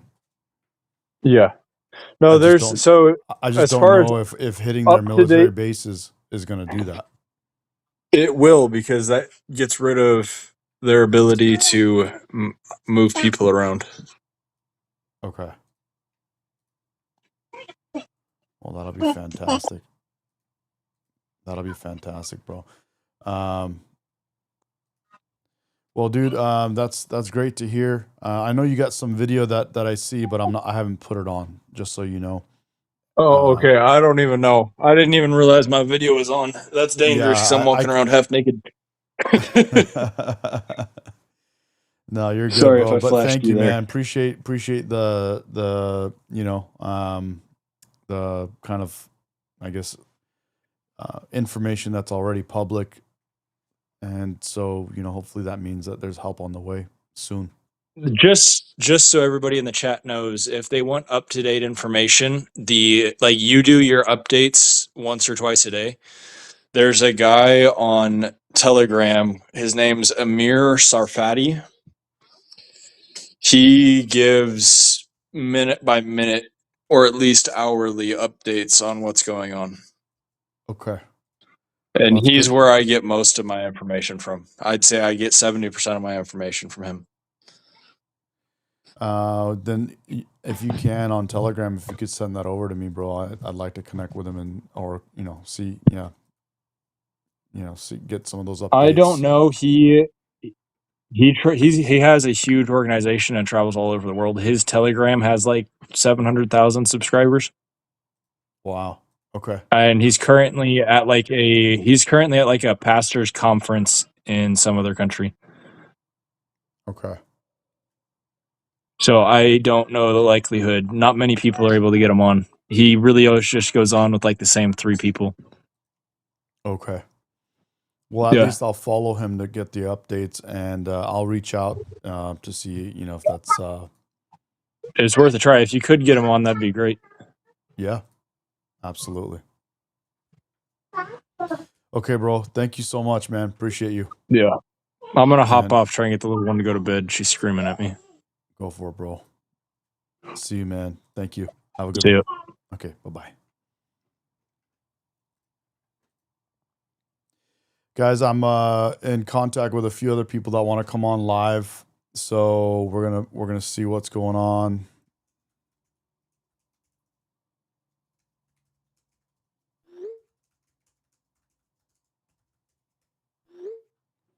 So we had Frank, the blind Persian doctor.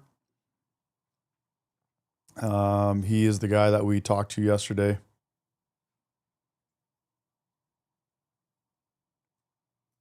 Amir Sarfati. Okay.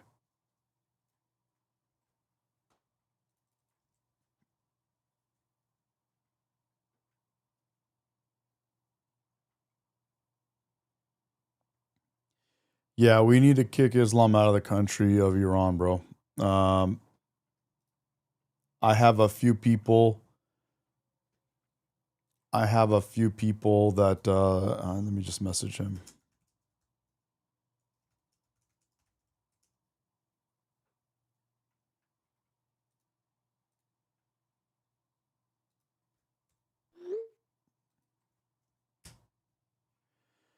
Okay. All right, so I got Amir Sarfati here, and I'm going to bring my parents on as well.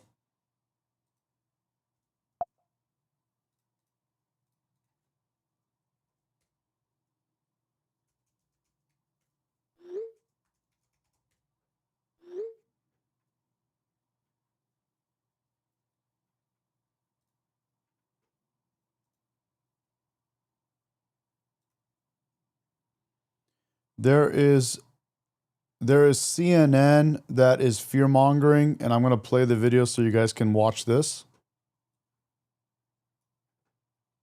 President Trump today, he's talking now about invoking the 1807 Insurrection Act in Minnesota. He wrote on Truth Social, quote, "If the corrupt politicians of Minnesota don't obey the law and stop the professional agitators and insurrectionists from attacking the patriots of ICE who are only trying to do their job, I will institute the Insurrection Act," he wrote.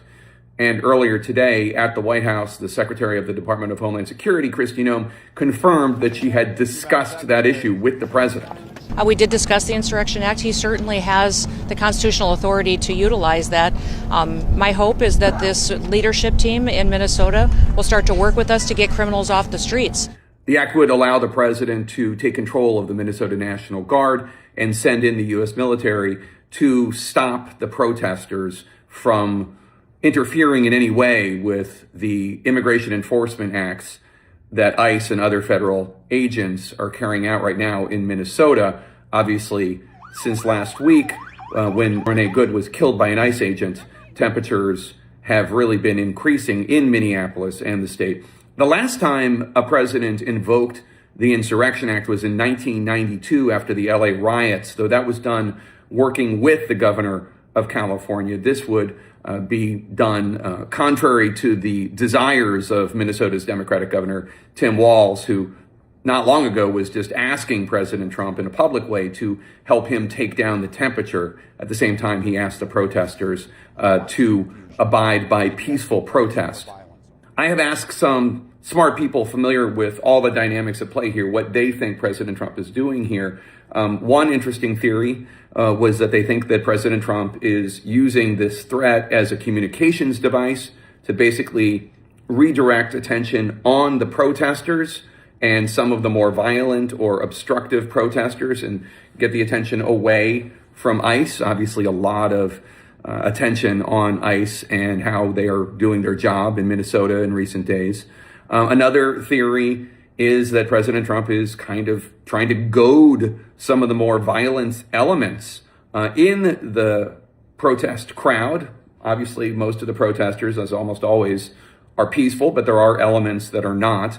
And this theory is that President Trump is trying to incite them, trying to goad them into more obstructive and more potentially violent actions against ICE agents and others in Minnesota. Obviously, the White House says they are merely just trying to make sure that ICE agents are able to do their jobs and that protesters are getting in their way and obstructing. Whatever you believe in terms of what the president is doing at a time when temperatures need to be taken down in Minnesota, they just got taken up quite a bit. Some stunning news from President Trump today. So I had someone send me this from Instagram and tell me that Yes, now, Ravin. And they take that as news. It's not news. CNN. If I had to tell that person, if you're getting your news from CNN, you are completely disconnected from reality. Sorry. And Renee Good was shot in the head. Sorry to be the one to break it to you, but that's the truth. That's the reality.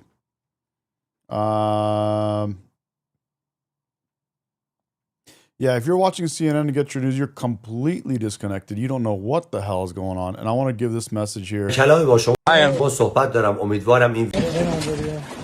Okay, so you're a biased reporter with a left-wing opinion. What do you want me to do? Yeah, because you're a left-wing hack. You're not a reporter. You're posing in this room as a journalist. And it's so clear by the premise of your question. And you and the people in the media who have such biases but fake like you're a journalist, you shouldn't even be sitting in that seat.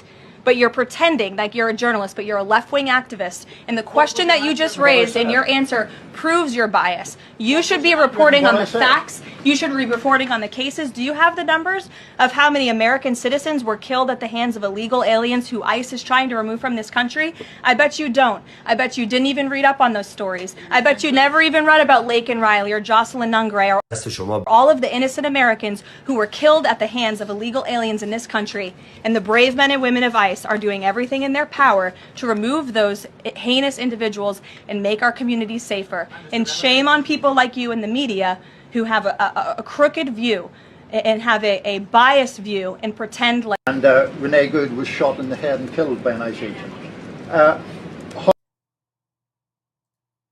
All right, let's go here. We have a couple things that we need to listen to here. Last year plus. Well, I think the reason that the Iranian people are in the position they're in right now, in large measure, is because of what has happened over the last year plus.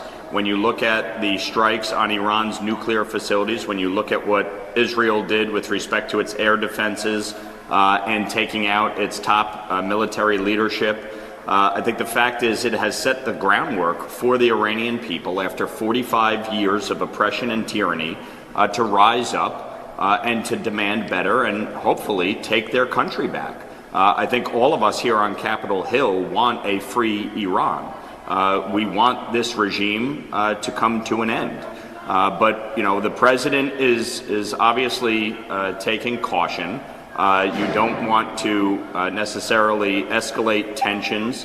Obviously, you've seen evacuation of military bases. Airspace was shut down in advance of any potential strike at probably IRGC locations. But the fact is that Iran is a brutal, murdering regime headed by the Ayatollah, and they cannot be trusted. I certainly believe the president's objective is to stop the killing, to stop the innocent loss of life in Iran, and hopefully give the Iranian people the best chance to take their country back. And that is something all of us here on Capitol Hill, Republicans and Democrats, should want.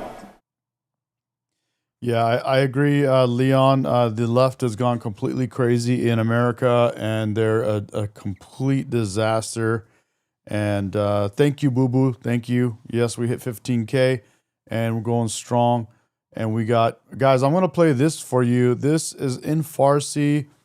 And as you can tell, I'm not really caring about viewership right now. If it goes down or up, it doesn't really matter. But we need to kind of be the voice for now. This is a very critical moment in the revolution. As you guys know, there's a lot of posturing. The military elements have moved closer towards Iran.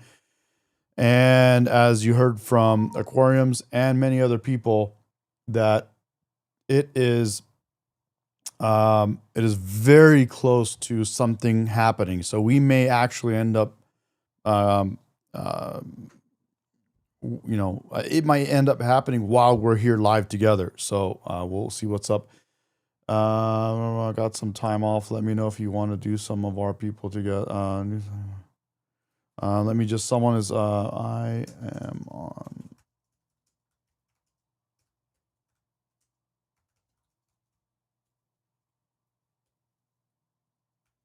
Let me bring someone else live. Guys, if you guys saw that guy before on my stream, he's the first Iranian NFL player Iranian-born NFL player.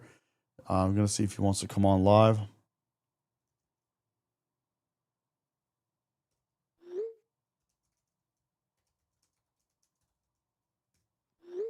And we'll bring him on. Very, very big dude. He's a friend of mine. Nice guy. And we'll go there. Boo Boo says, I heard estimates as high as 20,000 dead in Iran. You too, Mehdi. Well, we're hearing it's 25,000 and above. I've heard from one source that it's 50,000, 50,000. And I've heard from another source that it's more than that. So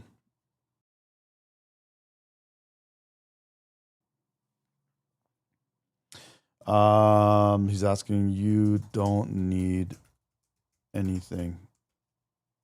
You don't need anything. You can just come on. All right, so let me go like this. All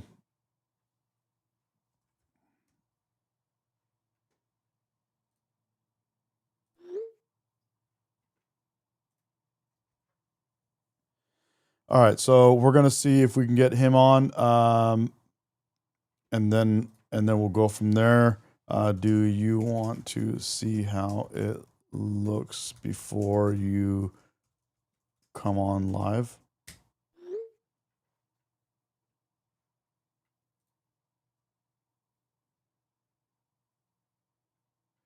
Okay, so we got all that. Share the live stream. All right. Crazy Ange says, I heard 50,000 as well from my neighbor. He too is Persian. Yes. Yes, that is true.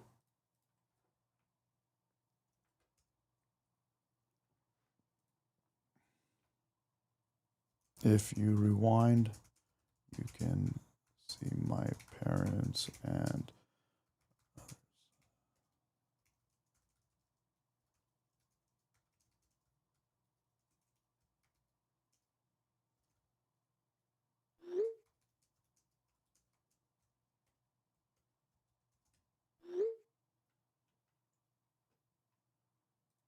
all right. Okay.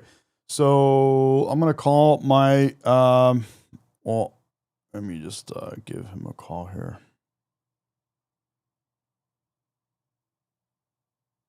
All right. Okay. Is there, let me just do a post here on Instagram.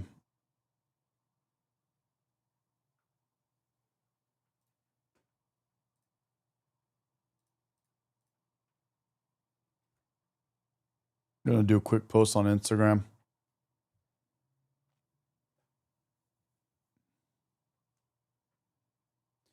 Hi, all. I'm currently live on YouTube. And if you want to come on live and let people hear your voice, if you want to discuss something, if there's something you want to say to Iranian people or to the world or to anyone, feel free to reach out to me and we'll put you on live. You're welcome to come to the YouTube live that's live right now and put a comment in the chat, or you can message me directly on Instagram, however you like. Thank you. There we go. Okay, that's going through. All right.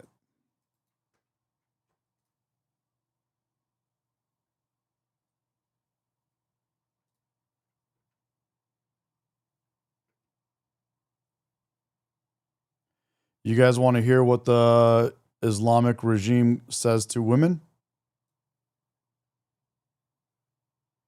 You guys want to see that? Here.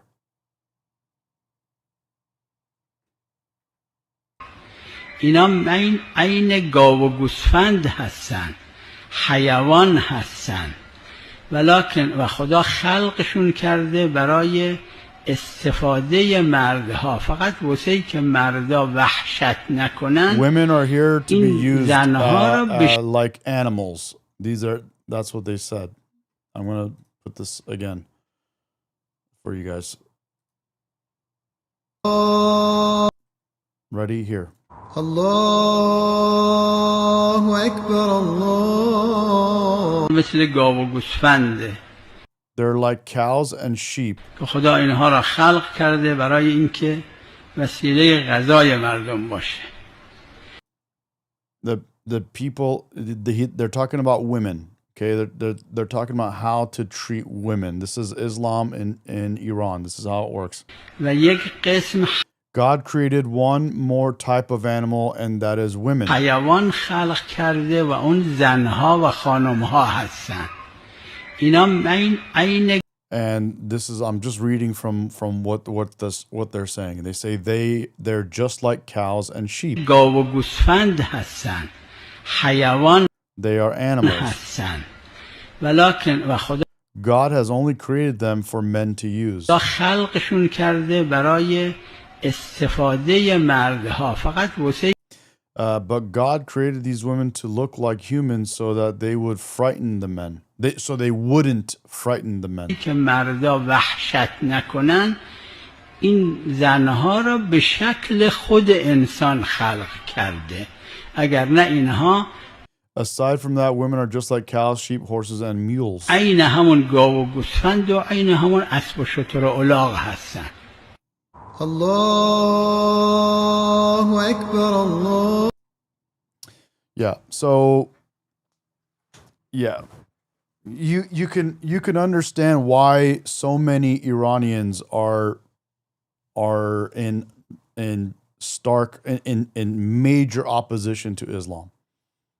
So maybe you can understand that. This gentleman is who I'm going to be possibly bringing on soon. I'm talking to him now, and he's, I think, on his own live stream. So I want to show you an interview he just did. So listen to this. This is just happened. This just took place. Yes, now Ravin Khurshid Alam is an Iranian influencer and travel vlogger. Welcome to the program, Ravin. And just tell me, first of all, how is it to be an Iranian right now, given the terrible scenes that we've seen unfolding back home? It is absolutely devastating. I can speak for all the diaspora and say without a grain of doubt that it is an absolute nightmare. And all we can do is watch our people get mass murdered. The fact that people are saying that the reason to not support Iran is that the executions aren't happening is absolutely ridiculous. We are getting reports that people are being mass murdered, that there are events taking place where people are being put in mass graves, where they don't even check to see if the people are still alive. Now, they've opened gunfire with Kalashnikovs and AK-47s and even anti-tank artillery on human flesh, on people. So this is how we feel. And we are seeing that. And all of us have not been able, most of us haven't been able to contact our families for at least 10 days. So the world has shut its eyes to what's happening to my people, and my people are being slaughtered, and the regime is absolute evil. So they've been complicit in funding terrorism, as the Shah said, because we don't call him the Crown Prince, we can call him King Reza Pahlavi II. And to answer your question, it's devastating. So when you hear President Trump saying, they tell me the killing has stopped and the executions won't happen, you think that is him saying, okay, I've done enough here? Well, I don't know what Mr. Trump thinks, but if I may address him directly, I would say, Mr. President Trump, our people are still being slaughtered. They chose to still go outside and face the dangers. We are seeing people on pickup trucks with machine guns. And despite those things happening to them, they still go out because we have been suffering for 47 years. We have had executions. We're the execution top #1 country in the world. And I would like to distinguish the fact that the Iranian people are occupied by an Islamic regime for 47 years. And the Islamic Republic is not Iran. What would you like the United States to do right now? What would best help the protesters? I would like the United States and Israel, because also Prime Minister Netanyahu, we have video documentation of saying that if we go outside, that he will come to our aid. So I would like him, Prime Minister Netanyahu, and Mr. President Donald Trump, I would like him to contact King Reza Pahlavi and orchestrate a plan to aid the Iranian people. I'm not a military expert, but we need to take out a terrorist regime. How do you feel, Ravin, when you see the complete lack of support from young people in the West, and when you compare that to the huge protests we saw day after day after day? Great question. Over Gaza. I've been advocating for my people and the Jewish people. Guys, I got Shar calling in. Let's bring him on live. Hello, Shar, are you there? Shar, can you hear me? Let me see. You should be able to see me.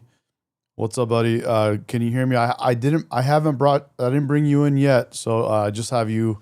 Let me just see. Oh, never mind. Hold on 1 second. How can I? Let's go like this.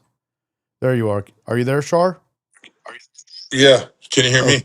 Yes, I can hear you now. I have you on live, bro. Do you want me to have you on live or not yet? Whatever Are you you like, good? man. It doesn't matter. I just got like literally before my sister just called me and just found out that my first cousin just got shot in Oh the my God, protest. bro. So it was, Wow. yeah, I'm so sorry to hear and that, buddy. I literally just found out like 40 seconds ago, which is, Wow. yeah, it's, That's horrible, man. Jesus. I'm so yeah, sorry to hear that, dude. yeah. Well, no, man, it's all of our people, buddy. It's all of our people. It's not just one person. It's 20,000 people. Like it's. Yeah. Let me Yeah, let me it's put let me put my cats away, dude. My cats are gonna make a lot of noise. Oh shit, man. I'm not gonna don't if you're gonna talk let me about that. let me just fix the screen real quick, man. I gotta I make a few adjustments because it's not very like people can't see very clearly. So let me just kind of make a Do I need few. to I can get closer to the No, you're thing if good. you want.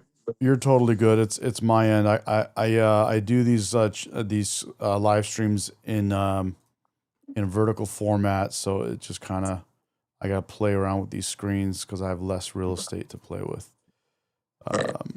Let me just do this. Almost there, man. Yeah, I don't want my sister and my mom finding out. My mom's gonna fucking die. It's her favorite nephew, so it's like fuck, dude. Oh my God, bro. Dude, that's horrible. Sorry, bro. I'm almost done. This is just okay. Gonna go like this. And make your screen a little bit bigger.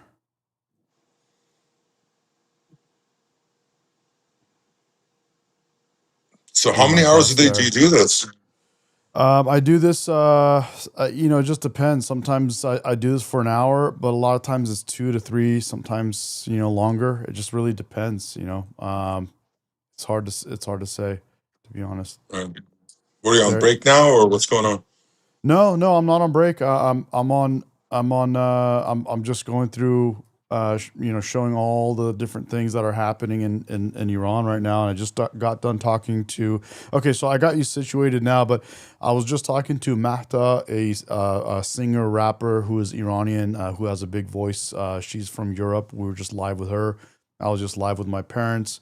I have another guy, Frank, that's going to come on. We're looking at some of the clips that are coming out. We look at what Lindsey Graham is saying. We're looking at what Reza Pahlavi is saying. I just read the letter from Gugush. I don't know if you heard that, but did you see that letter from Gugush recently? No. Okay, I'll read that to you, in a little bit. But or if you want, I can read that to you right now. Whatever, it's up to you, bro. So tell me what happened, man. You just heard right now that this happened with your cousin just passed Yeah, away or was just shot? yeah, just shot. Yeah, well, he passed. Yeah, he died. Yeah, but let's Oh not my let's not God, say bro. explicitly who it was because my mom and my sister don't know. My one sister told me. I don't want my other sister and my mom finding out. Wow, man. I'm We can so say sorry to if hear you that. want, we can say a family member or whatever. But Well, we're on live right now, bro. So oh that shit, yeah. So sorry. it's okay. You're good. You're good, man. I'm sorry, bro. I'm sorry to hear the news, Yeah, bro. That's horrible. That is absolutely horrible. it's one of 20,000 people or more. I mean, it's just these are our countrymen. These are our people. They need our help and. I'm frustrated by the lack of attention that the West is giving to this topic. Yeah. Uh, Yeah. We were just talking about this, man. We had half of the country going crazy screaming "Free Palestine." Actually, the whole world, for that matter, was Yeah. doing that, and they're still doing it to this day. And we recently in America had one woman die who put herself in harm's way with ICE, and then now you got this whole uprising for that one woman, and now you have, if these people actually are there and care about humanity, like they say, well, then where are you now? Right. Right. It's ridiculous. As I saw a clip of a young American girl, literally she said, "Well, who cares about Iran? We want a free Palestine." And what I wanted to say to her is that the nation of Palestine never existed in the written history of the world. It's like this lie that they've created in their minds. And again, I don't want to take away from all the bad things that are happening there, because it is a travesty. But let's get real here. Let's get real here. We just had over 20,000 people die within a week. Let's Yeah. get real. Yeah. Yeah, you're talking about one person who was breaking the law, who was attacking an officer, a federal agent, and that's supposed to be some grand disaster. Like, has society lost its mind? Totally. What is going on? They've completely lost their mind, bro. It's out of control. And the other problem that we have, that this discussion we have with Mahta, is that where are the Arab countries that are there surrounding Iran? Where are they at? Yeah, And what? they just. I heard Saudi Arabia has told the U.S. that they can't use their airspace, and UAE as well. There hasn't been a single Muslim country that has denounced the regime. Where's this Yeah. religion of peace that we're hearing about? Religion of love and peace. Where is this religion of peace of Islam? Where's Farrakhan? Where's whoever? Where are all these people? Where are they? Exactly. And here's what people don't understand. When I talk about Islam, and when we talk about Iranians' feelings against Islam, and now pretty much half the world who is upset about Islam, here's what is really upsetting, and here's the problem. If Islam is a peaceful religion, and if you're mad about us talking about Islam, why is it when the bad actors we know there's plenty of Muslim people that we're okay with, we have friends, family, all that kind of stuff, but when there's these terrorist Muslims, these radical extremists that are doing these horrible things, and you're someone else, not you, but someone else that is Muslim, why don't you stand up and say, hey, I am Muslim, but these people that are doing these horrible things, we're not good with that. We're not okay with other Muslims doing bad things. Why can't, where are you when other Muslims are doing bad things, and you claim to be a religion of peace? Where are you at? That's what I want to know. Right. Right. And I always use this as example. Let's say you're a kindergarten teacher or you're a first grade teacher, and you have 15 students, and there's one student that's constantly at fight with all the other students. Okay, there's a common denominator here. They're fighting the Christians, they're fighting the Jews, they're fighting the Buddhists, they're fighting the Hindus, they're even fighting themselves. So what is the common denominator here? And this is really what's disgusting is when I ask my Muslim friends, and by the way, I have a lot of wonderful, faithful people of God, Muslims that are wonderful people. But when I ask them about this, you know what they say to me? They play the relative game. Oh, well, there's a radical side with Christians too. It's like, dude, denounce what is evil. Denounce believers.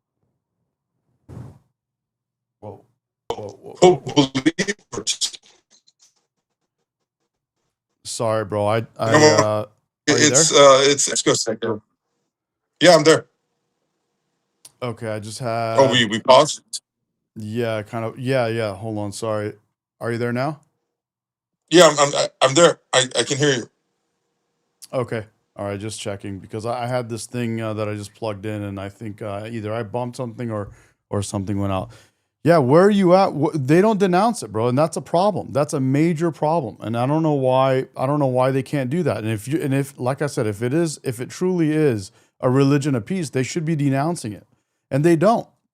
And that makes us wonder. Well, I mean, is it really a religion of peace? Do you guys look at everyone else as infidels? Are these Arab countries actually okay with Islamic regime of Iran doing all of those horrific things to the people of Iran? Are they okay with that? Doesn't make any sense to us. It's if you don't stand up against evil, you're co-signing for it. You're Yeah. absolutely co-signing for it. So it's to me it's disgusting. And I don't know what part of you caught when we broke up, but I do have some great Muslim friends that are wonderful people. And every time I bring it up to them, why aren't you guys standing up? They play their relative game, saying, well, there's a fringe in every group. Like they excuse it as a fringe. But unfortunately, when they took a poll about 10 years ago in Europe, and this is the number of Muslims that believe Sharia law supersedes their national laws. This is citizens living in Europe.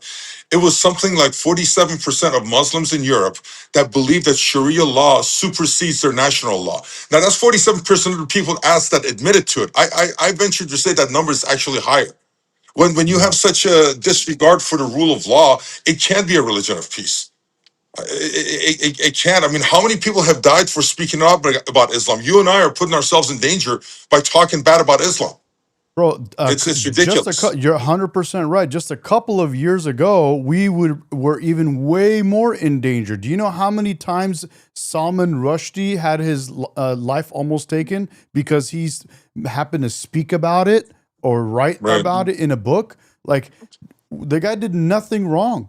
And the guy spoke his mind, and they literally put out a hit on him. There's plenty of people in America. Currently, I just said this in the chat the other day, Donald Trump has a hit out on his life from the Islamic regime. It's our president. It's crazy. It's crazy. It's absolutely bonkers, bro. Like, you got people around the world that are just literally like one guy did a caricature. So he drew something, that The was Danish guy, right? Yep. The guy from Denmark, yeah. Yeah. And so, like, it makes no sense whatsoever. And then if you talk about it, you're Islamophobic. It's like, go, bro, we're not. You know what's really weird for me is that the two sides that are least alike are teaming up. You have the liberal left, you have the LGBTQ community teaming up with Islam, which to me is absurd. I was in Portland a couple of years ago and I saw a truck driving by, had a Palestinian flag and an LGBTQ flag, and I wanted to laugh and I wanted to say, you would be the first people that would be killed if Islam was in power in this country. Like how do you not understand that? Yep. Yep. They would get rid of the radical left, the homosexual groups, the transgender groups. Those would be the first people gone under an Islamic regime. Bro, the thing is, a long time ago, I stopped trying to make sense out of it because it just absolutely doesn't make any sense. These people are completely lost. Their minds are captured, and it's absolute. I was talking to an Iranian, and they go, "Oh yeah, well, we have technology now, and people, know history now, and they won't fall into the same traps once this is done. It won't happen again." And I had to remind them. I said, "Well, look at America, because we have people in America, a lot of people that are calling for socialism. They're calling for Islam. They want Muslim socialists. They want, we just literally elected Mamdani. So what have we learned? We have all this technology, all this history to learn from, and where are we at? There's absolutely no learning, and unfortunately, I became a Republican when I heard Ronald Reagan talk in 1984. I had just been in the U.S. for a couple of years after living in Europe, and my entire family, which included my sisters, they were part of that Iranian crowd that were like socialists and the whole wearing the Che Guevara shirts and all that BS. And I remember living in West Germany for 3 years and going on school trips, seeing the East German border. I went through Bulgaria. I went through Romania. I went through Hungary. I saw the East German border. I know socialism, communism doesn't work. And so when I heard Reagan talk from a very young age, and it stuck with me, I'm like, this guy is right. And I was really the only person in my family that became a Republican. And I'm not a Republican with like every like there's a lot of things that I disagree with President Trump. There are a lot of things that I disagree with the Republican Party. But for the most part, the whole idea of socialism, it doesn't work. It has never worked. And you know what the most recent cry is? I love my brother-in-law. His deal is that, well, there's many forms of socialism. There's many forms of communism. The right one hasn't been tried yet. I'm like, literally every single one has led to death, has led to dictatorship, and led to elitism, which is Yep. crazy, which is Yeah. absolutely nuts. Yeah, that's the thing. And here's what they do is they create this type of a scenario where you don't understand and you can't possibly understand because this is a different type of socialism, or this is what they did with Right. the genders. Oh, well, you Right. call I'm not a he or him, I'm a z, zer, or something. It's like, what Right. do you mean? We're like, well, never mind, you won't understand it, so you can't even talk about it. It's like, oh, so you created Right. something so that it's unrecognizable, and you want to basically not allow people to even talk about it. No, That's what they've done with it's actual. socialism. It's intellectual terrorism when you, as soon as you express your feelings and beliefs, you're either homophobe, you're Islamophobe, you're a racist. They start adding these tags to people to keep them Yep. from talking. And you know what? I think Mehdi, I think it's backfired on him. Look what's going on in Europe. Look what's going on. Yet the U.S. being 5 years behind as always, we go and hire an Islamic socialist mayor in our biggest city. Let's see. All you got to do is take a look at London, take a look at Paris. In Sweden, they're kicking out all. They're doing a reverse. They're deporting all the Syrians and the Islamists that have come in there. I guess we're gonna have to learn through pain. You know, in New York. Let's see what happens in New York in about 4 years. Yeah, I mean, well, we're already starting to see some type of what do you want to call it? What's the contradictions? Popping up right and left. So we'll see what happens there. But one thing that I want to touch back, going back to Iran, when this Islamic regime took power, they came in and they were promising what? Socialism. They were promising free utilities, free resources, free gas, Right. free electricity, free water. They said, well, you guys are great Iranian people. Why don't you have free utilities? Everything. Right. Free everything. And they were like, and Iranians that were on the left, that are similar to what we're talking about now. They were like, oh yeah, they're right. Why we should have free everything. And then what happened? They brought in. They're like, yeah, this Islamic dictator is absolutely right. Yeah, let's get him in and kick the Shah out. So regardless of, people want to say it was America, England, all these different powers that caused the revolution and took the Shah out, there were lots of liberal, lefty Persians in Iran that were welcoming Islamic socialism Absolutely. with open arms.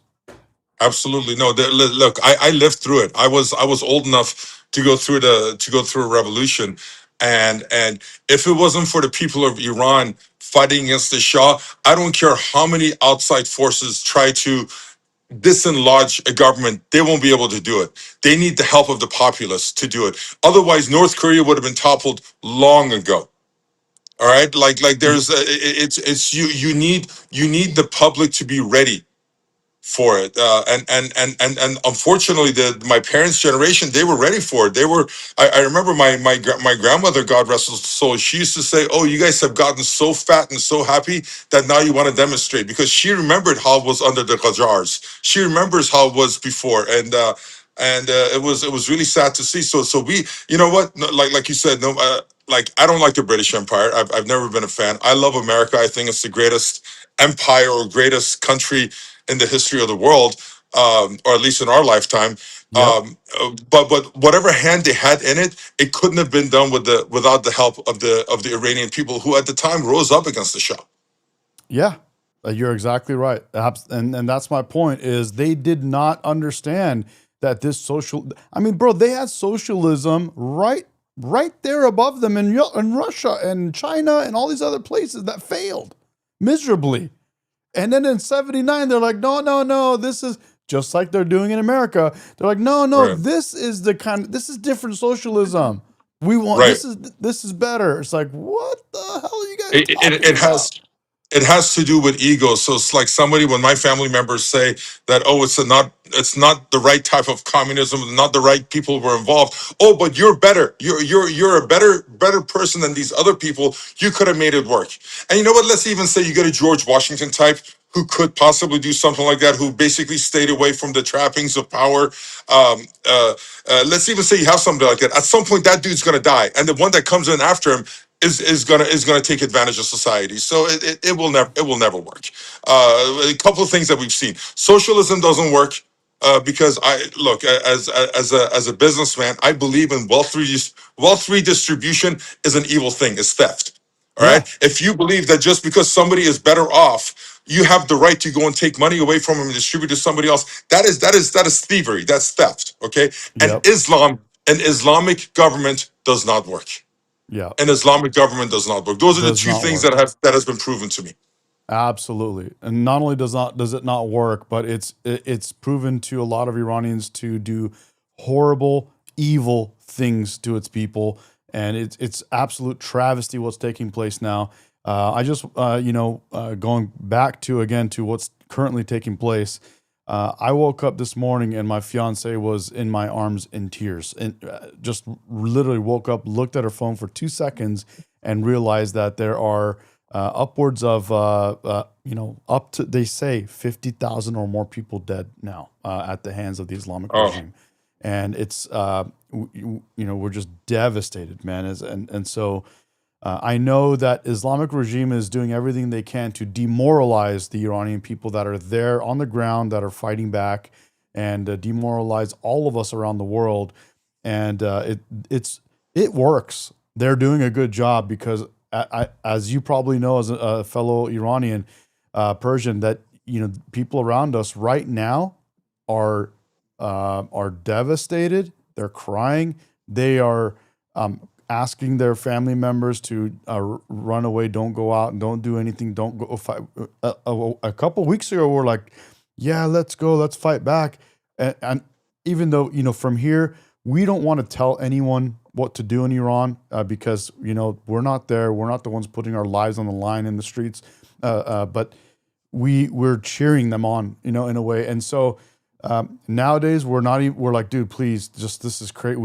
People are dying. And no, they're it's terrible. they're It's demoralizing us. it's yeah. Yeah, and No, it's go ahead. no, I was gonna say it's like we're talking doom and gloom here, but I have a feeling that this is the last. Honestly, I think the Islamic regime is on its last breath, and usually they know they have no other choice. Yeah, the top 20, the top 100 people could flee the country with lots of money. What about all those murderers that have stayed there? There's a good 1, 2, 3% of the population that has been explicitly hurting their compatriots, their Iranian countrymen that are not going to be able to escape. So I think those are the ones that are fighting the hardest right now because they know. It's kind of like when the fall of France came in 1944 to the Allies after the Germans had taken it over. There were a lot of French people that were running away because they were collaborators, and there's a lot of Iranians right now that are fighting super hard because they know there's a point of no return. They don't have the millions of dollars or billions of dollars to run away. They're like, if we stay, we're gonna die. So we're gonna have to fight. So I do believe that the regime is on its last legs. But the unfortunate thing is, how many more of our people are gonna have to die before this change occurs? Yeah, they know their days are numbered, and they're fighting so hard right now to stop the revolution that's taking place because, as you said, they know that it's a matter of time, and if and when this happens, they're screwed, bro. They're going to be held accountable. They're going to be punished. People know these people's faces. You Oh yeah. can't They don't have their faces covered like these animals that are going against ICE in Minneapolis, trying to literally take out ICE right now. They're gotten violent now. They don't have that, dude. People know what these people in Iran look like. They're Yeah, screwed, bro. There's nowhere you can yeah, go, and if you're gonna go run and hide somewhere in this world on this planet, it better be the deepest, darkest hole in the ground where nobody will find you. Oh, and you'll be living yeah, by yourself. You'll just die out by yeah. yourself. Yeah, you know what? My message to those people that are killing are their own people and our people. You better run to Afghanistan. Yeah. You better go somewhere and never pop your head out again because our people will remember and we're gonna fight you. But like, look, I want to beg everybody out there, those Iranians. I know you guys are all doing. I know that all Iranians are doing everything we can right now within our power. I'm asking to those of you that aren't American, you guys need to reach out. Please help our people. I'm begging you, please help our people get their voices out. They're being slaughtered on a mass scale. You're talking war level scale. Uh, Beyond. 50 beyond 50,000 people died in the Vietnam War for the US. Okay, the US casualties were 50,000 people. We're reaching that in Iran, civilians within 2 weeks. Within 2 weeks, to Helpless. just give you a little perspective. Helpless, unarmed civilians. Yeah. Yeah. And by the way, if you want to talk about the reason why you should have a Second Amendment, imagine if Iranians had they wouldn't be sitting ducks. So and everybody talks about Second Amendment being for hunting. Not that I want to veer away too much on a tangent, but literally the Second Amendment talks about to fight against the tyranny of a central government, Thank you. and there you have it. It has Thank nothing you. to do with hunting. It has nothing to do with collecting antiques. Nothing to do with that. It has to do with having a chance against a tyrannical government. There's a tyrannical government. And you know what's funny? It's like the tightest gun controls laws are always with those socialist, communist, Islamist countries that want to repress their people. That are suppressing, repressing, crushing their people. And I'm really glad you brought this up because I talk about this on my stream, on my channel all the time. And ever since this the protest turned into a revolution with Iran, I talk about 2A, the Second Amendment. I always say, when Iran gets their country back and they're setting up a new government, a good government for themselves, a lasting government, nothing is going to work unless they have their Second Amendment. Nothing is going to work. You can have freedom of speech. These are the most important things that I say they need. Freedom of speech, freedom of the right to a fair trial, freedom of religion, of course, and none of these and none of the other things that there's a lot of other things too. None Right. of those are going to stay around, and none of those can be depended upon unless you have the right to bear arms, the right to have your own guns. And Persians, I talk to Persians a lot, and you'll see if you go back and look at my live streams, you can watch my discussions. I bring up Second Amendment to Persians that are from Iran, and they don't understand it. They say, "Oh, you can't give guns to Persians; they'll kill each other." And I tell them specifically, I said, "Listen, Persians are not animals. They're not like the people that are in that region surrounding them.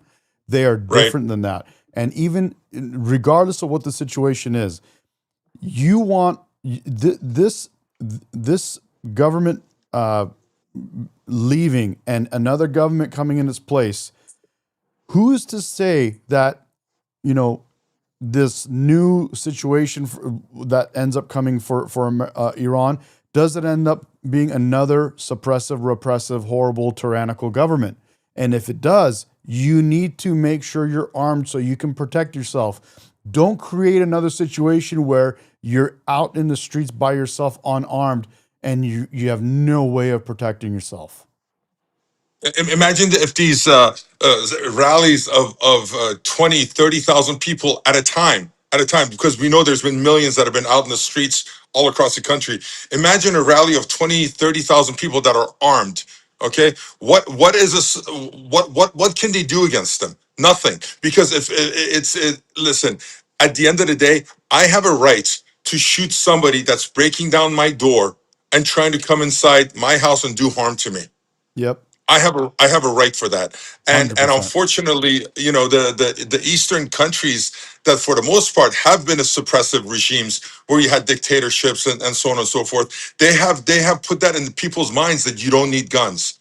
No, you do. You do need guns. You do. And you know what? And the founding fathers of America, God rest their souls, what brilliant people to have thought about this. And they made sure they said it's not for hunting or for collecting. They said it's the right to bear arms against the tyranny of a central government. It can't be stated anymore Any more clearly. clearly. It's wonderful. Right. It's like that because they lived through a time where they needed it against a tyrannical Right. government, against England, Britain at the time. And so they know firsthand, bro, we need it for these reasons.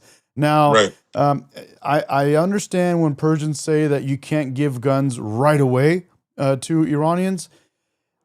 There's a discussion to be had about when and how you end up, opening up the Second Amendment to Iranians in Iran, but it needs to happen.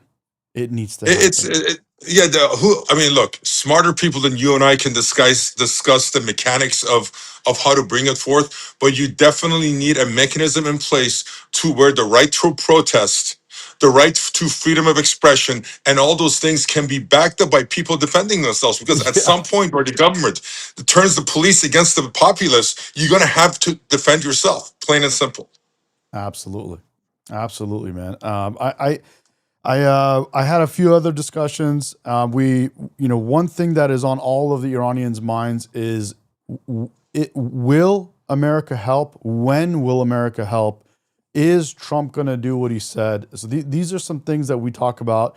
And my take on this, bro, is that America is going to help. Trump is going to do what he said he's going to do. He may not do it as fast as we want it to be done, but he will do it. I know that Trump has wanted to disarm and stop this Islamic government in Iran even before he was president. He said it. So, and every time Trump has said something that he's going to do, he has done it. When he campaigned this last year, when he was campaigning as president, or 2 years ago now, he said he's going to do these things if we elect him as president. We elected him as president. He became president in January of 2025, and he did all of those things, and he's still doing the things that he said he's going to do. Now, in Iran last year, he bombed their nuclear sites, their nuclear locations, and he said he was going to do it. But when it came time for him to do it, at that time, he didn't give us any hints that I'm going in now, or watch, here we go, or like, look, guys, this is the day I'm going to do it. He didn't. In fact, he made it seem like he's not going to do it. And so when he did it, it was a huge surprise to all of us. So when it comes to this time, I firmly believe that he's going to help and he's going to do what he said he's going to do. And I also know that he's not going to tell you, and he's going to throw you off. In my opinion, he's really good at misdirection.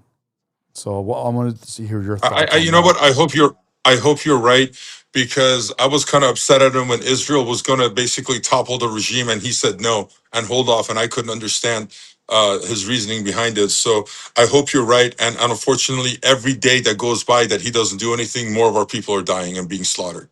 So that's a hard pill for people to take when you say, yeah, just hang in there, keep fighting against guns with just rocks. We're going to be there, and I hope to God you're right.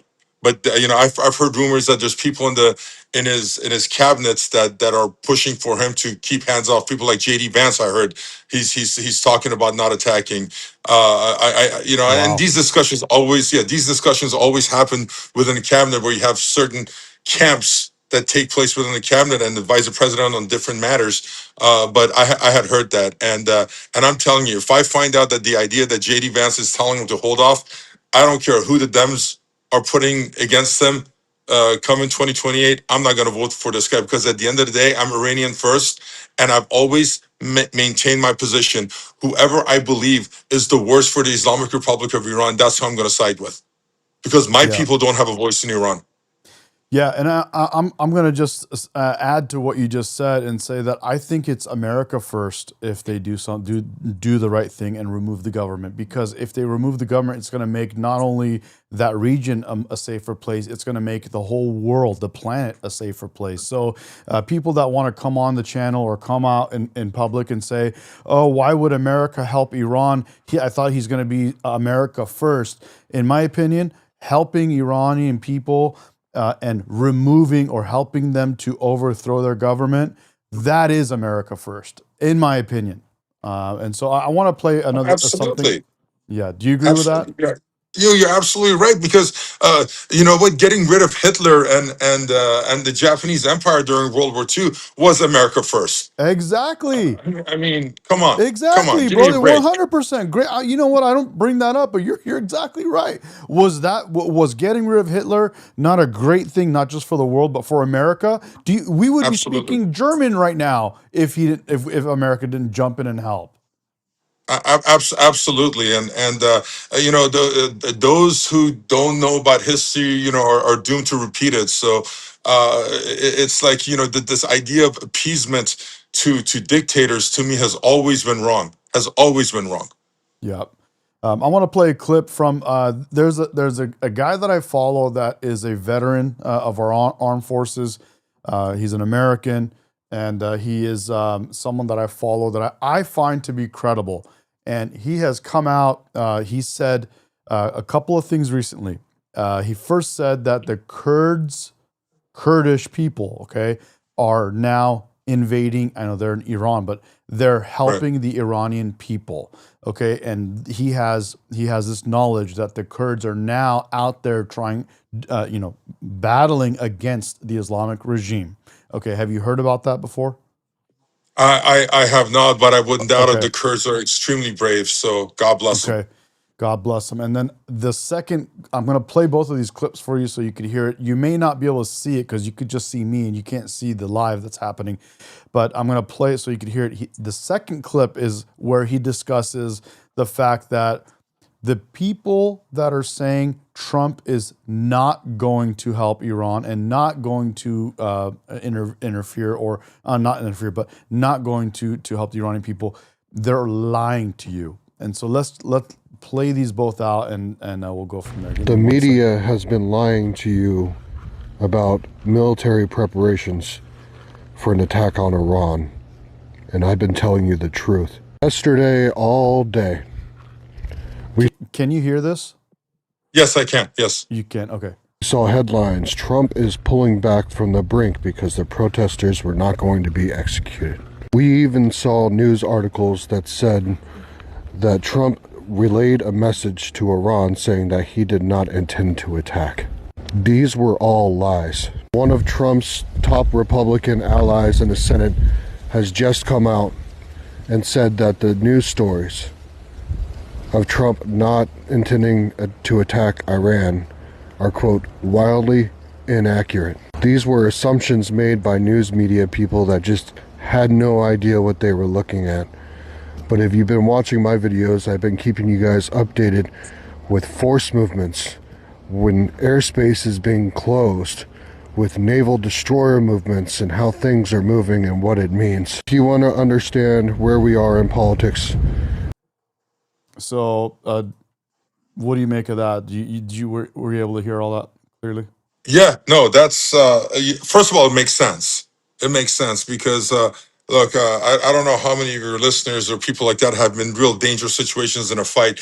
You know, the guy that usually goes around saying, "Hey, I'm going to come in and punch you in the face," usually isn't going to do it. Like if you're in danger and you need to get in a fight, usually just swing. So it makes sense that the U.S., because you know you still have a formidable military presence in Iran, and Iran is very difficult to attack. So that makes a lot of sense. I hope to God that he's right. Okay, so I'm going to play another clip of, this is him that says that where the Kurds came in last night. Okay, let me hit play on this. Let me refresh it. Iran was invaded Iran was invaded last night. Kurdish forces breached Iran's border last night. Why is that important? During Operation Iraqi Freedom, Kurdish forces were one of the United States' closest allies. In fact, Kurdish forces bled alongside U.S. soldiers and Marines. Kurdish forces took orders from U.S. generals. So now we have the USS Abraham Lincoln Carrier Strike Group heading towards the Persian Gulf. And now we have forces on the ground inside Iran that have taken orders from the United States in the past. What's going to happen next? Drop a follow, subscribe on Instagram. So you hear that as well? I did, and he's right about the Abraham Lincoln, because last when I was checking, the U.S. Abraham Lincoln was in the South China Sea near the Philippines, and they said it would take 5 to 6 days for it to get to the Persian Gulf area. So, it gives me hope. I just hope that it's going to be done faster, sooner than later. Let's just say. Same with me, bro. We're all just tripping out, wondering what's going to happen here. So we don't really know, and we just hope that. I just hope all this stuff is right. I know that what he's saying, what you just heard from this guy, it is true. It's obvious, and you can't miss a ship. You can't miss these planes. Right. You can't miss these assets that are moving around. It's not like something small that you're not going to see. These are big ass military elements that are moving around the globe, and everyone is seeing them. So, we're happy to hear that as Iranians, as Persians, and we hope that that means it's going to go down soon. Now, Absolutely. So, anyway, bro, I know that you took time out of your day to come and speak to me, and I'm really, really sorry to hear about what just happened to that person that you mentioned, your family member. It's devastating, bro. I know. Hopefully, none of these Iranian people's deaths will be in vain. Hopefully, it will be for a very good reason. I believe 2026 is going to be one of those very, very wonderful years in history, and I hope that it starts out with the freedom and liberation of the Iranian people. I really do. Absolutely, my friend. Listen, you're doing a great thing, and I know your heart's in a great place, and keep doing what you're doing, not only for Iran but also for America, because this is, after all, our second country now. So I appreciate it. Thank you for your sentiments, and I'm not the only one that has lost family members.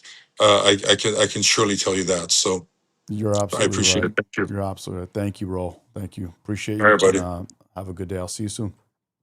All right, brother. Take care. Bye-bye. Okay. All right, guys. That was Shar. I'm going to put up his page so you can see who Shar is. Okay.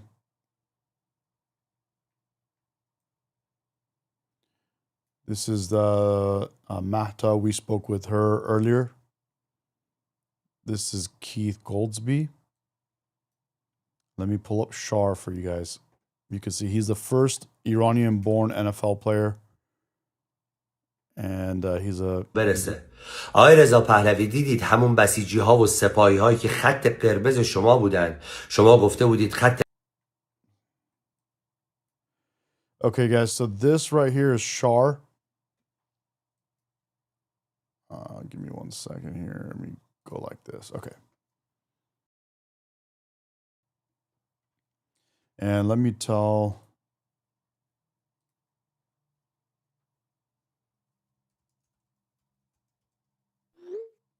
I just told Miss Medication to order me some food. I haven't had breakfast or anything. I literally had 2 cups of coffee, and I'm about to have a third. But let me click on this here. Not that. Let's go here. Okay, so this this right here, guys, is Shar's page. Let me make it bigger for you.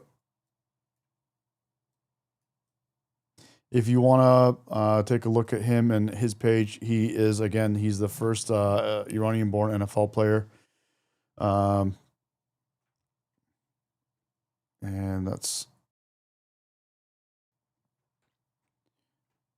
this is his name up here. He's a wonderful guy. He's an incredible human. He's got, guys, he's a massive human being. He's a huge guy physically. He's a big guy, actually huge guy. Not just tall, but just a towering individual. I look up like this. I'm like, like when I talk to him, but his heart is even bigger. So very, very blessed to be friends with him, and I'm very glad to have him supporting the Iranian people the way he does, man. The guy's great. So just wanted to share that with you guys. What's up, Benjamin? One love, buddy. One love, bro. Good to have you back. Just saw you on the live stream, guys. I'm back looking at the chat. Wanted to say hi to everyone. Thank you, Boo Boo, for helping out with everything that you're doing on as far as moderating on the chat. Yes, that is good. All right, we're gonna have Miss Medication order me some food so that I can finally eat. It's 2:30 p.m. in Southern California, and I'm gonna grab myself a little food now. I want to continue on. I want to play this again for Persians that are just watching. All right. So this right here is Keith Goldsby, and he's saying that Kurdish people are invading Iran to help the Iranian people and go against the government that's oppressing and killing its own people. So let me hit play so you can hear what he said again. Subscribe. If you're Persian, and if you're اگر ایرانی هستی میخوام اینو بشنوی که ببینی این داره چی میگه. این داره میگه که آدمای کردا اومدن کمک های ایرانیا. این صبح این حرفو زد. میخوام بدونیم بفهمین که آدما اینا دارن میان کمکمون. هیچ کسی دیگه نیامده، عربا نیامدن، هیچ کس تو دنیا نیامده. اسرائیل میخواد بیاد و الان این تمام مدت تو ایران بودن، داشتن کمک میکردن. آمریکا هم میاد، آمریکا هم شنیدیم کمک دارن میکنن تو شنیدیم تو کشور هستن and they're helping. So ترامپ هم اومد گفتش که کمک میکنه، داره کمک میکنه. اینی که ما میشنویم کی میخواد بیاد اینا رو بزنه اونجوری که ما میخوایم، ما نمیدونیم. Guys, I just said it in Farsi, I'm going to say it in English. The people of the Kurds are on their what we were told, they were already in Iran on the ground in the country, helping the Iranian people against their government, and so they are also Israeli people there on the ground. There are also, from what we're told, there are American people, American soldiers there, and we hope that they're successful. We hope that they're safe. We hope that nobody on the American side, Israeli side, Kurdish side, anyone that's helping us out, we hope that they stay alive and they stay healthy. We hope that they're successful. We pray that everything goes wonderful and everything is done strategically, efficiently, and that they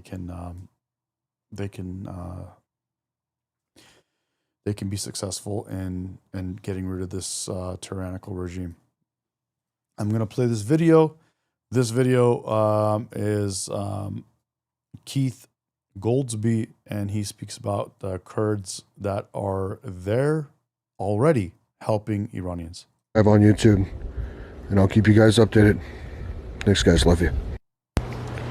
Iran was invaded last night. Kurdish forces breached Iran's border last night. Why is that important? During Operation Iraqi Freedom, Kurdish forces were one of the United States' closest allies. In fact, Kurdish forces bled alongside U.S. soldiers and Marines. Kurdish forces took orders from U.S. generals. So now we have the USS Abraham Lincoln Carrier Strike Group heading towards the Persian Gulf. And now we have forces on the ground inside Iran that have taken orders from the United States in the past. What's going to happen next? Drop a follow, subscribe on Instagram, subscribe on YouTube, and I'll keep you guys updated. Thanks, guys. Love you. So that's great news, and we're hoping that it's true, and we're hoping that they're out there to help. And let me play this other video that he put out right here. The media has been lying to you about military preparations for an attack on Iran, and I've been telling you the truth. Yesterday, all day, we saw headlines, Trump is pulling back from the brink because the protesters were not going to be executed. We even saw news articles that said that Trump relayed a message to Iran saying that he did not intend to attack. These were all lies. One of Trump's top Republican allies in the Senate has just come out and said that the news stories of Trump not intending to attack Iran are, quote, wildly inaccurate. These were assumptions made by news media people that just had no idea what they were looking at. But if you've been watching my videos, I've been keeping you guys updated with force movements, when airspace is being closed, with naval destroyer movements and how things are moving and what it means. If you want to understand where we are in politics. Joshua, what's up, buddy? Good to have you. And Joshua is saying a lot of things that I want to reiterate. Josh says the Iranian regime's allies in America, the Iranian regime allies in America, the Democrats, are hindering President Trump right now. The regime's allies, the Iranian regime government, the terrorist government of Iran, their allies are the Democrats and liberals, lefties in America who are in love with Hamas Muslim terrorists, which makes sense, are hindering President Trump right now. Joshua says Mossad, let me just post this so people could see it on the chat too. Joshua says Mossad is inside Iran also. Yes, that's what we've heard. And they've been there for the last 3, and some say 3 or more weeks. Some say they've always been there. They're helping. He also says, hope they're bringing the Iranian people down weapons. We all hope they give Iranian people weapons. I believe if there was a Second Amendment and a right to bear arms and a right to have guns in Iran, the Iranian people would be able to protect themselves. And because they don't have a Second Amendment, because they don't have their own weapons, they can't fight against a tyrannical government that is mowing them down right now. So I truly believe that if America did nothing but go out and give weapons to the civilian Iranians right now, that alone would probably be the tipping point, and that would bring success and bring an end to this revolution and take us to the finish line. Thank you guys for all that you're saying. Benjamin's been saying they are hindering and trying to distract from real problems. They are. And I'm gonna put this on right here. This is a message from the Crown Prince Reza Pahlavi. And why is this important? This is Reza Pahlavi explaining what would happen when Iran is liberated and it becomes a normal country with a constitution and freedom of speech, freedom of expression, freedom of religion, the right to a fair trial, a Second Amendment. He doesn't talk about Second Amendment. A lot of Persians don't talk about Second Amendment because they're all over the place because they've been brainwashed by Democrats. However, Second Amendment aside, listen to what this person says. He is Crown Prince Reza Pahlavi, and he is the person that will most likely be leading the people of Iran to a transition to a new government that will be more for the people as opposed to more for these Arabic Islamic extremists who are raping the country of Islam. The country of Iran, using Islam and suppressing the people, taking the wealth out of the country, giving it to all the surrounding Arab countries. Listen to what he says. A free Iran will become a reliable energy That was too loud. I'm going to turn this down. Give me 1 second. Supplier to the free world. Policymaking will be transparent. Iran's actions will be responsible. Prices will be predictable. To all of our give me 1 second. I'm going to go grab just a quick little protein cookie while I wait for food to arrive. So let me hit play for you, and here we go. 1, 2, 3. To all of our friends around the world, under the yoke of the Islamic Republic, Iran is identified in your minds with terrorism, extremism, and poverty. The real Iran is a different Iran, a beautiful, peace-loving, and flourishing Iran. It is the Iran that existed before the Islamic Republic, and it is the Iran that will rise again from its ashes the day the Islamic Republic falls. So let me be clear about how a free Iran will act towards its neighbors and the world after the fall of this regime. In security and foreign policy, Iran's nuclear military program will end. Support for terrorist groups will cease immediately. A free Iran will work with regional and global partners to confront terrorism, organized crime, drug trafficking, and extremist Islamism. Iran will act as a friend and a stabilizing force in the region, and it will be a responsible partner in global security.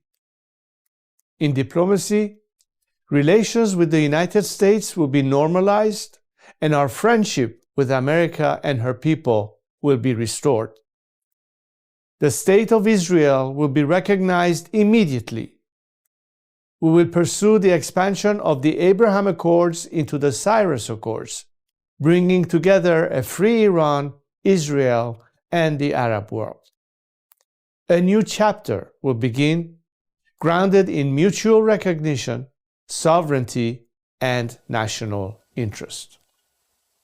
In energy, Iran holds some of the largest oil and gas reserves in the world. A free Iran will become a reliable energy supplier to the free world. Policymaking will be transparent. Iran's actions will be responsible. Prices will be predictable. In transparency and governance, Iran will adopt and enforce international standards. Money laundering will be confronted. Organized corruption will be dismantled. Public institutions will answer to the people. In the economy, Iran is one of the world's last great untapped markets. Our population is educated, modern, with a diaspora that connects it to the four corners of the world. A democratic Iran will open its economy to trade, investment, and innovation. And Iran will seek to invest in the world. Opportunity will replace isolation. This is not an abstract vision. It is a practical one, grounded in national interest, stability, and cooperation. To achieve this, now is the time to stand with the Iranian people. The fall of the Islamic Republic And the establishment of a secular, democratic government in Iran will not only restore dignity to my people, it will benefit the region and the world. A free Iran will be a force for peace, for prosperity, and for partnership. All right, guys, I am back, and I got me a protein cookie. I got this kind of a macadamia, white chocolate macadamia nut Quest, and this chocolate chip one. I'm going to have one of these just to hold us over, and I also did a little Nespresso. So here we are. Okay, so you guys now see what he's talking about when we get a free Iran. It's going to be a wonderful place, and it's going to be a great time for everyone around the world, a great place to go vacation to for you guys and for everyone around the world. It's going to be a great place for students to go study, and it's going to be, more importantly than anything, a safe place for civilians to live out their lives and to have prosperous and successful lives. And also, as importantly, it's going to be a safer. It's going to create a safer place for the whole world, or it's going to create a safer world because Iran is currently a terrorist, nasty terrorist regime. So, one thing that's really upsetting is Arabs have not helped out, and they're actually doing all the horrible. They're benefiting from the destruction of the Iranian people. So I'm gonna actually watch this as well. It's been very difficult to access people, but every now and then. Iranian Crown Prince, His Royal Highness Reza Pahlavi. Your Royal Highness, thanks for being here. Thank you. You are in contact with people on the ground inside Iran? As much as possible in the last 72 hours. As you know, it's been very difficult to access people, but every now and then information gets to us. I was able the night before last to have a FaceTime moment with a few of the people who came right off the street to tell us how the situation was on the ground. I mean, awe and admiration in the courage that they have displayed. But the sad news is that we had more casualties in the last 2 days, 4 times the number of people who were dead as a result of the 9/11 terrorist attack. We're trying to get our head around that. What is the number? That about 12,000 plus. 12,000 plus. That's what we get so far. It might be more. So this is from this is a couple of days old, or a day and a half old, I believe. So right now, the reason why my fiance woke up this morning in tears is because we just found out that the massacres are like about triple of that, so or more.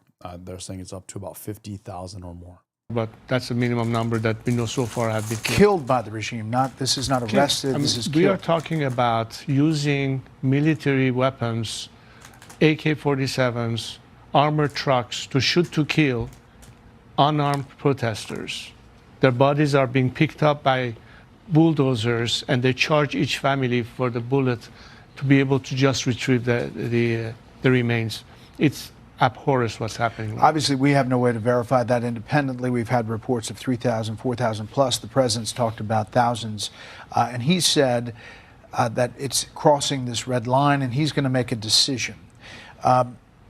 You've been on record before opposing U.S. military intervention in Iran. Are your views different today?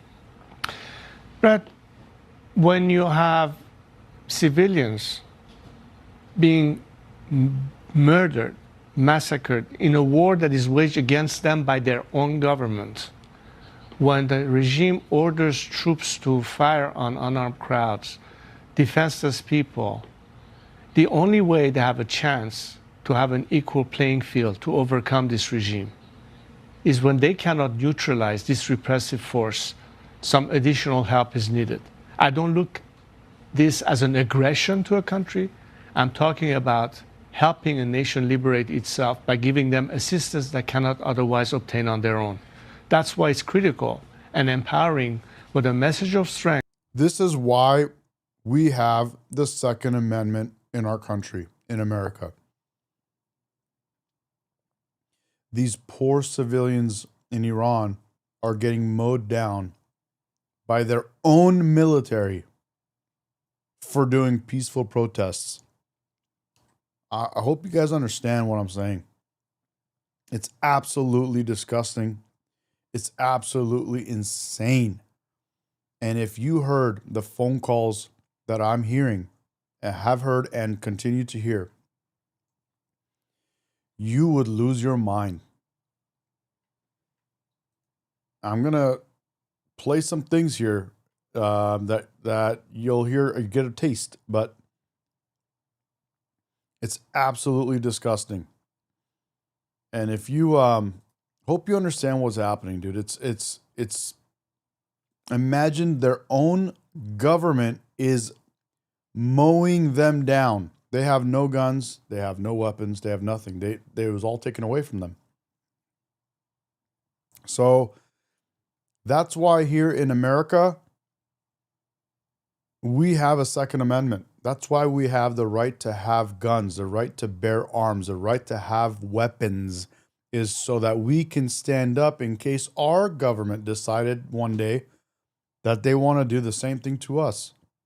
And that's what they need. They need this. Bank says we are not going to stand for this and we will not turn our back on these people. What the president said was so energizing, and it caught like wildfire, and people are going back to the streets to continue the fight. You had a meeting with the peace envoy, Steve Witkoff, over the weekend. Is that correct? But I'm not going to discuss the people we are in touch with out of respect for the administration. These are sensitive moments.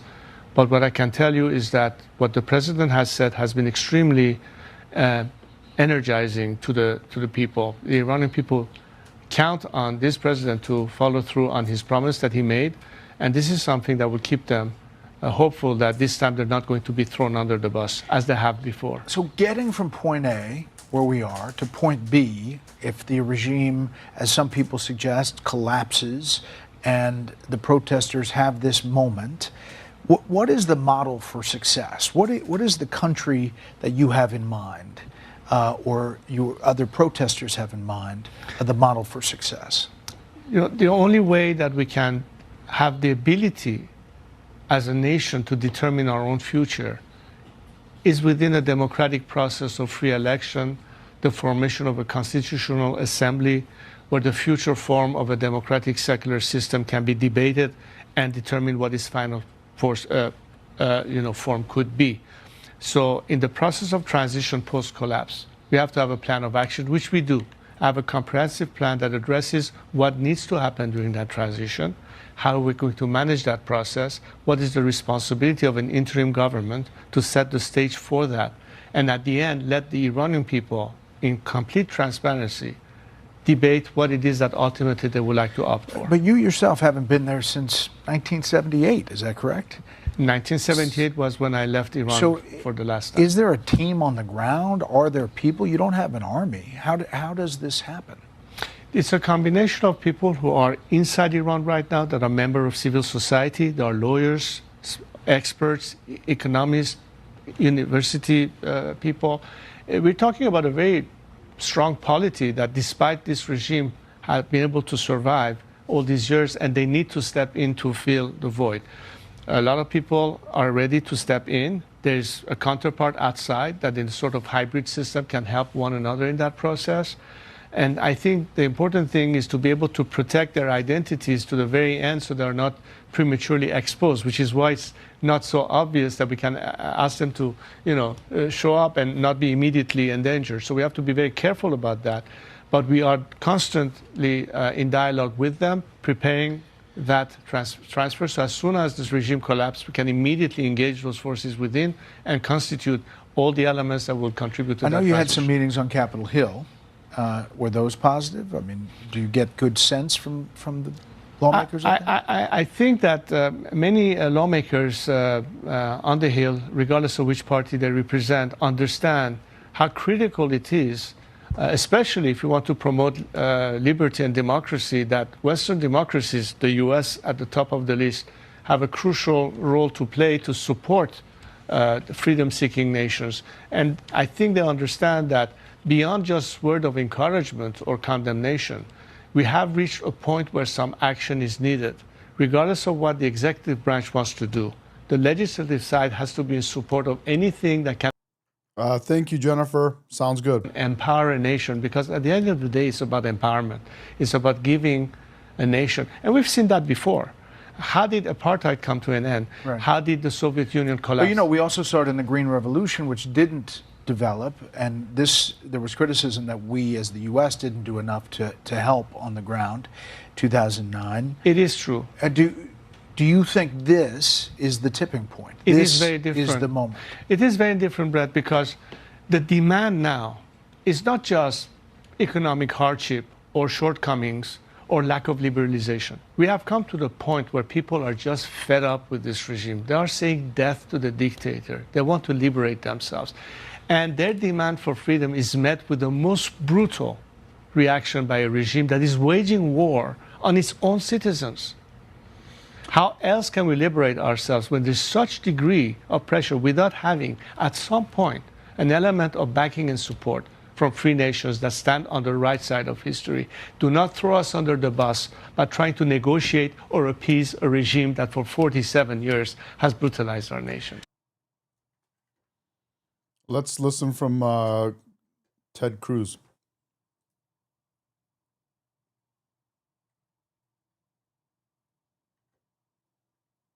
We're demonstrating.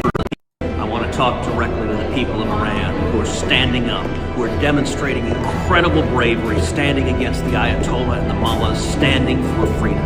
Thank you for your courage. You need to know America stands with you. America stands with your fight, and President Trump has your backs. You are in our prayers. We are standing with you, and these tyrants will fall due to your incredible bravery. God bless you. He just put this message out an hour ago.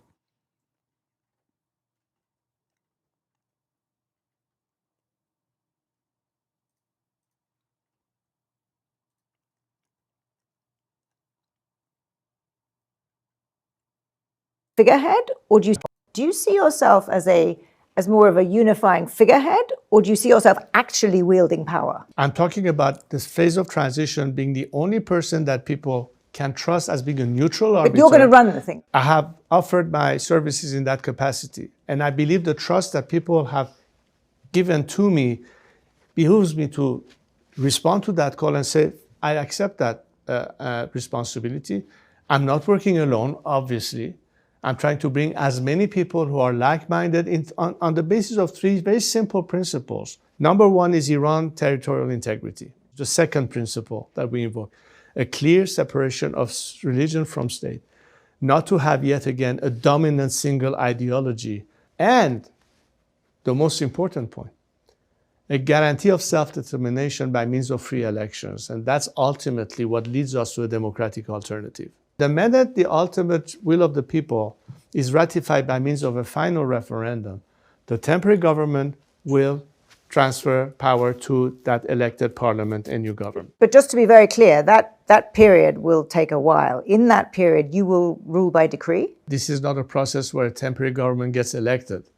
It is a voluntary step taken by people like myself and whoever I'm working with, which of course the endorsement and the support of the people. I'm not doing this against their will. I'm doing this at their ask. That's the difference.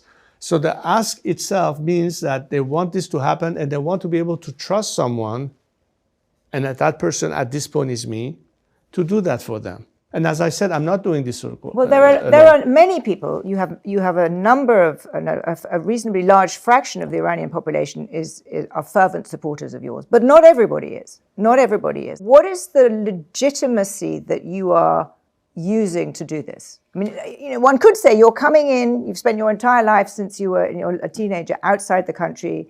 Your father was not exactly a popular figure, and now you're coming in and saying, right, I'm here in charge again, and this is what I'm going to do. I'm only responding to what people are asking for. Yes, there have clearly been chances. Isn't that for me specifically? Popular figure, and now you're coming in and saying, right, I'm here in charge again, and this is what I'm going to do. What this lady said is not true. It's pretty much complete bullshit. I'm only responding. Popular figure. You've spent your entire life since you were a teenager outside the country. He spent his entire life outside the country because him and his family. His father was Shah of Iran. His father was the king of Iran, and they were exiled when the Islamic regime took power or they would be killed. Your father was not exactly a popular figure. What do you mean his father was not a popular figure? His father was the king of Iran, was literally the Shah of Iran. Despite what a few lefty lunatic morons want to say about him, the guy was a very successful and well-loved Shah of Iran. And now you're coming in and saying, right, I'm here in charge again, and this is what I'm going to do. It's as if people right now were to tell you, Donald Trump was not exactly popular. It's as if right now, let's just say, for example, a few, let's just say like 40 years from now, someone says, Donald Trump was not exactly popular. That's what it's like saying. It's like saying, it's like allowing the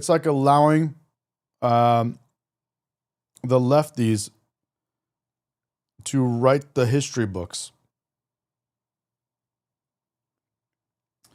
Embrace Madness says Trump isn't popular. So, and he says his approval ratings have tanked, which is the exact opposite of what's taken place because they're listening to, they only listen to CNN, MSNBC, ABC, and all these other news outlets. So imagine, it's so crazy. I'm glad thank you for chiming in because you just proved my point.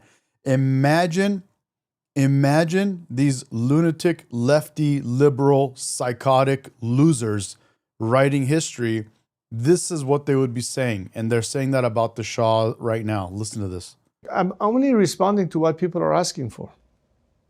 What name has been chanted in the streets of Iran in the last few months? What name do you see be written on the walls? What slogans have they chanted in the recent weeks? They have chanted the name of my family. They have called for me specifically. I think that's pretty much of an indication of what the people want. I guess that's what I'm asking. Do you think that, I mean, yes, there have clearly been chances. Isn't that sufficient to establish? It's not everybody, right? Of course it's not everybody. Can you tell me anywhere in the world that there's somebody has 100% vote of everybody? Of course not. But I love that. I love that. And I'm going to mark this section of this live stream because I'm going to post this. I am going to post this as a clip.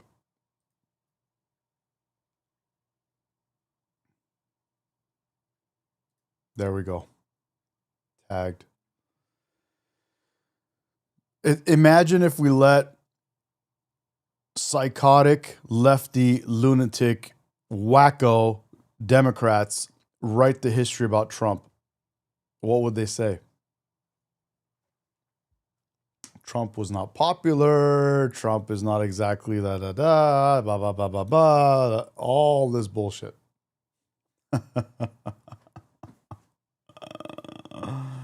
But the majority believe in that direction. It's not even an issue of the final form. Republicans, monarchists, that's not even the debate. I'm not here to advocate enough. Oh, I forgot to add the word retard. Retard. Retard lefty losers. Retard lefty losers. Master Zwake says, is she a BBC reporter? Great question. I don't know. This is an interview with The Economist.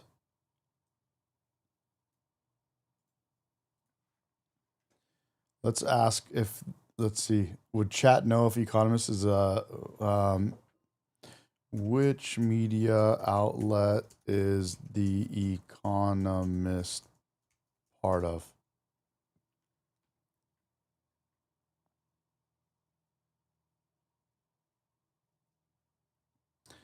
Not owned by BBC. It's majority owned by the Agnelli family. Exor, which minority stakes held by families like Rothschild and Cadbury. Left-leaning newspaper. Okay. Are they left-leaning? Yeah, it says, yeah, chat says yes. Economist is left-leaning. Yep, exactly. But I'm a bridge to that destination.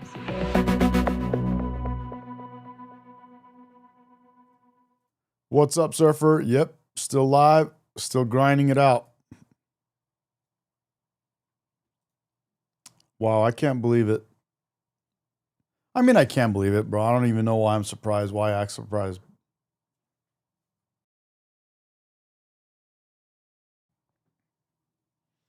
Don't know why I act surprised.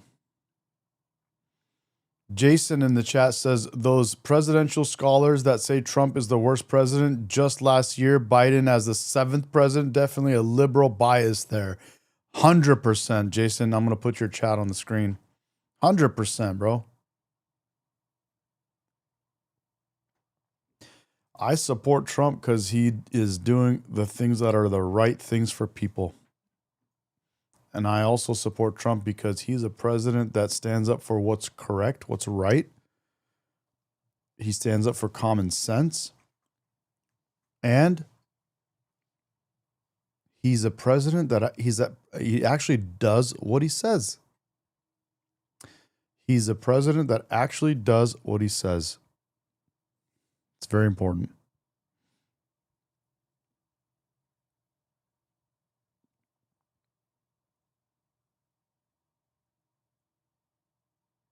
Mm-hmm. He actually does what he says. He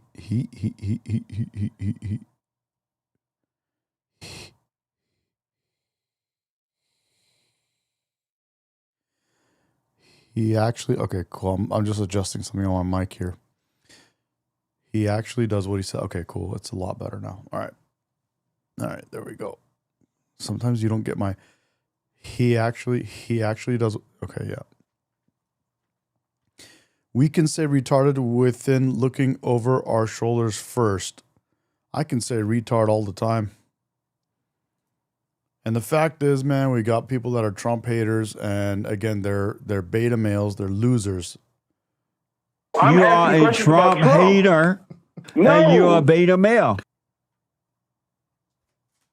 You are a Trump hater, and you are a beta male. Beta male. Beta male. Beta male. Correct. Retarded and gender confused. Retards. Losers. Losers. All right. Let's pull this up here. Let's go through my Instagram real quick, guys. Again, this is Shar, but And, I want to Renee Good was go shot through in the my head and Instagram, killed. see if there's any new developments, because this is where a lot of it comes. 3,000 Muslims in the last, I'm at the gym, 2 weeks. Okay, since I got your attention, it's not the Israelis who are killing Muslim. It's not the IDF who is killing Muslim. In fact, it's the Islamic Republic of Iran who chose to turn their guns on their own people and shoot them with heavy caliber machine guns. Those are weapons of war, not to deal with unarmed protesters. If it wasn't because of Elon Musk and the Starlink, we wouldn't even know what's going on the ground because they shut down the internet a week ago. Where's the world on this? Thank you, Elon Musk. Thank you for standing up with the people of Iran. You know, if there's one good thing that comes out of this, I mean, there's many, but one of the good things that's come out of this, guys, for those of us in America and around the world, is these lefty, lunatic, loser, retards, rejects that are some of them that are Persian, Iranian, that were running around doing free Palestine and or whatever the case is, or you see a lot of the Iranians that are on the right side that have common sense, normal, actual, solid, with Iranians that have their head on straight. They now see what we Republicans and conservatives have been talking about. They see it. They see the idiocy.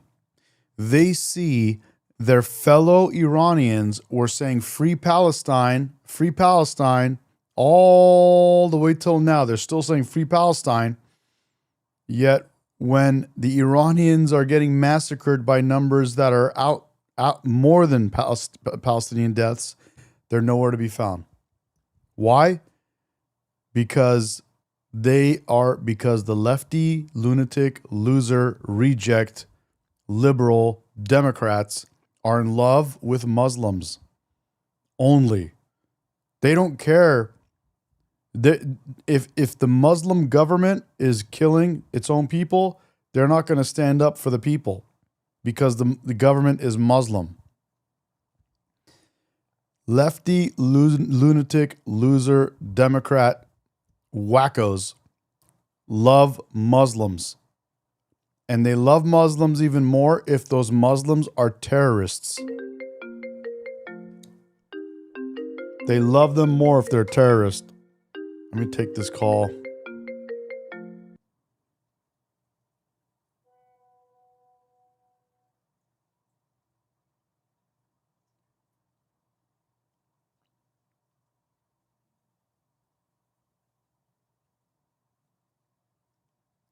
I'm going to see if he's going to come on our live here. What's up, buddy? How are you?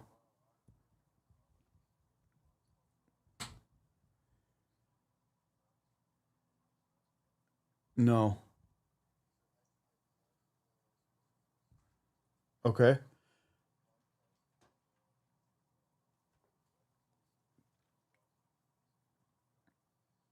Are you free now? You don't want to come on?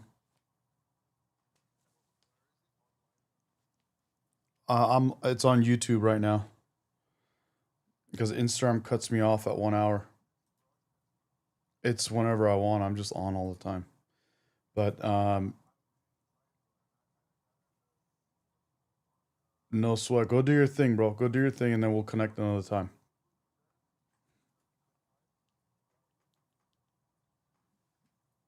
Yeah.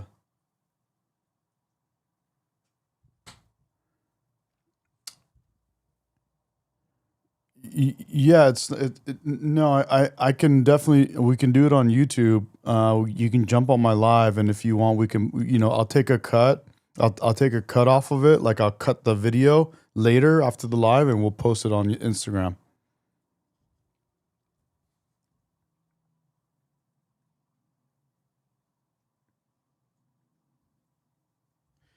It's all good, bro. If you're not feeling it, we can do it another time. Absolutely. I don't want to force it. Yeah, we can do it tomorrow. Absolutely. Whatever you want, man. It's all good. Okay. Love you, bro. See you. Bye.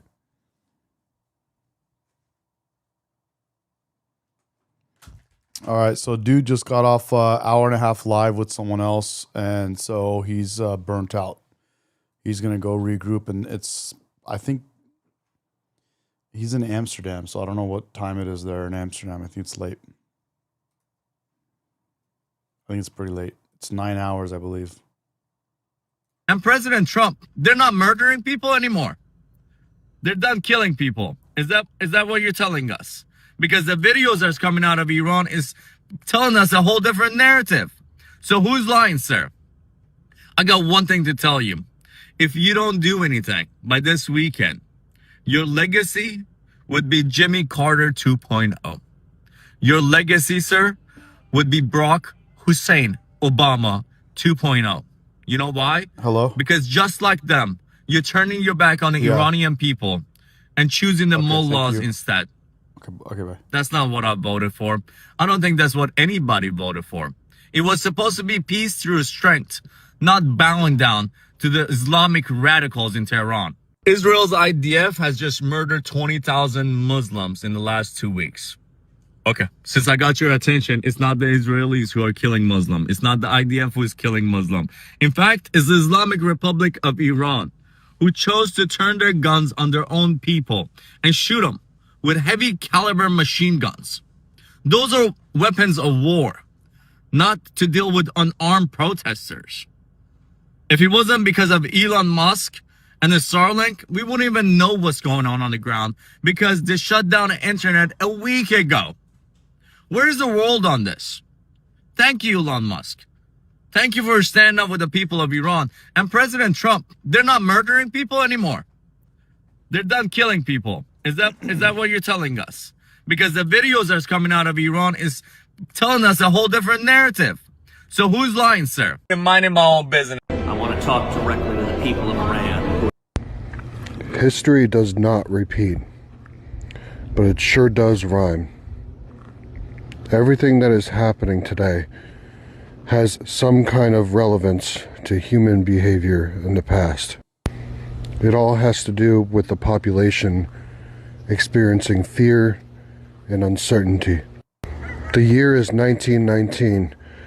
Germany formally surrenders to the Allied powers in World War I. Immediately, a dangerous myth took hold, the stab in the back theory. It was the star people and the people that were the elites stabbed Germany in the back, and that's why they lost the war.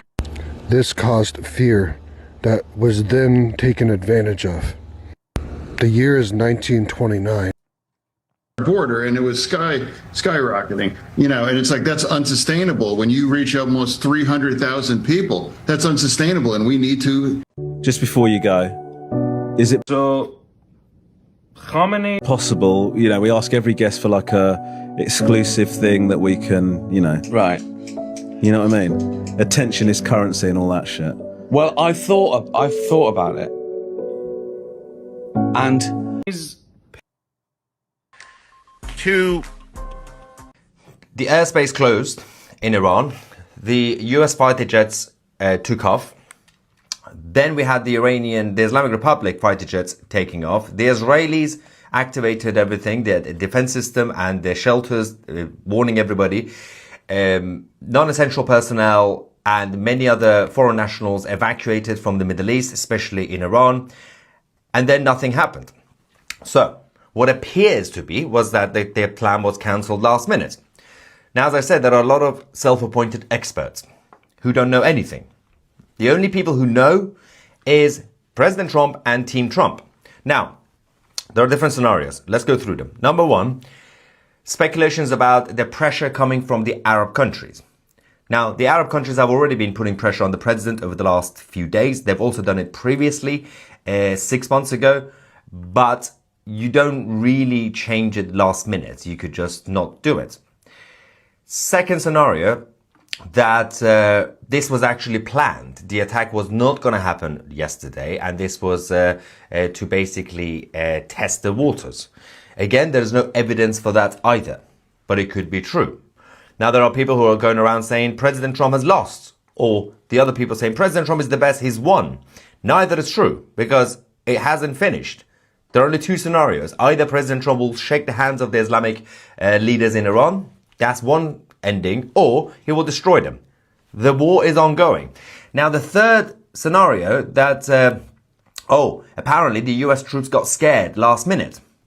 And the president got scared last minute. Well, more troops and warships are still moving towards the Middle East. Number four, the fourth scenario, which is hilarious, Al Jazeera, the very credible mainstream media outlet, right, claimed that Islamic Republic officials told them that the Americans actually sent a message saying, we don't want to attack you. Of course, the White House, the reaction was, what the F? So that's that one. The fifth scenario, which a lot of people are leaning towards, is also that there was going to be an attack anyway, but there was a change of strategy because President Trump wants a swift and decisive result, not a random, let's just start a war sort of scenario.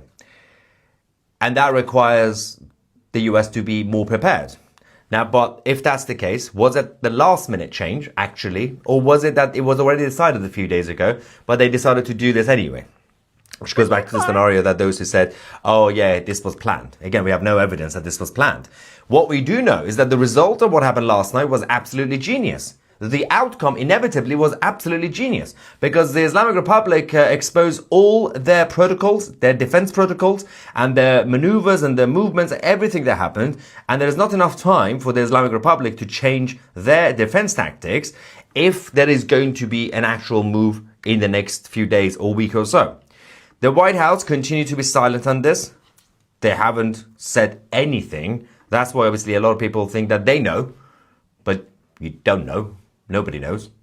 Nobody knows this was planned on purpose. Nobody knows that President Trump got scared at the end. That's not true. But the Team Trump are doubling down their support for the Iranians, saying that the help is still coming. We're not going to give you any details. Just wait. The airspace closed in Iran. The US fighter jets. Okay. درود بر همه دوستان. من صادق پرویزادم، عکاس و فیلمبردار حیات وحش. اینا که توی دستان منه دوستان. ساچمه‌های تفنگ شکاریه که معمولا شکارچی‌ها برای کشتن گرگ و گراز استفاده. All right, I'm not gonna play that. Guys, my food just arrived. I'm gonna go grab my food, sit down and eat my food real quick, regroup, and set up a couple other meetings or online interviews for you guys, and I'll be back on live. There's a lot to keep an eye on, so we need to do that, and we will continue it. Love you guys very much. Thank you for supporting me. Thank you for being on the chat and in the live stream and the live chat. And I appreciate you guys for supporting Iran as well. So thank you again, and I will see you guys very soon. Thank you. Have a good one. Thank you.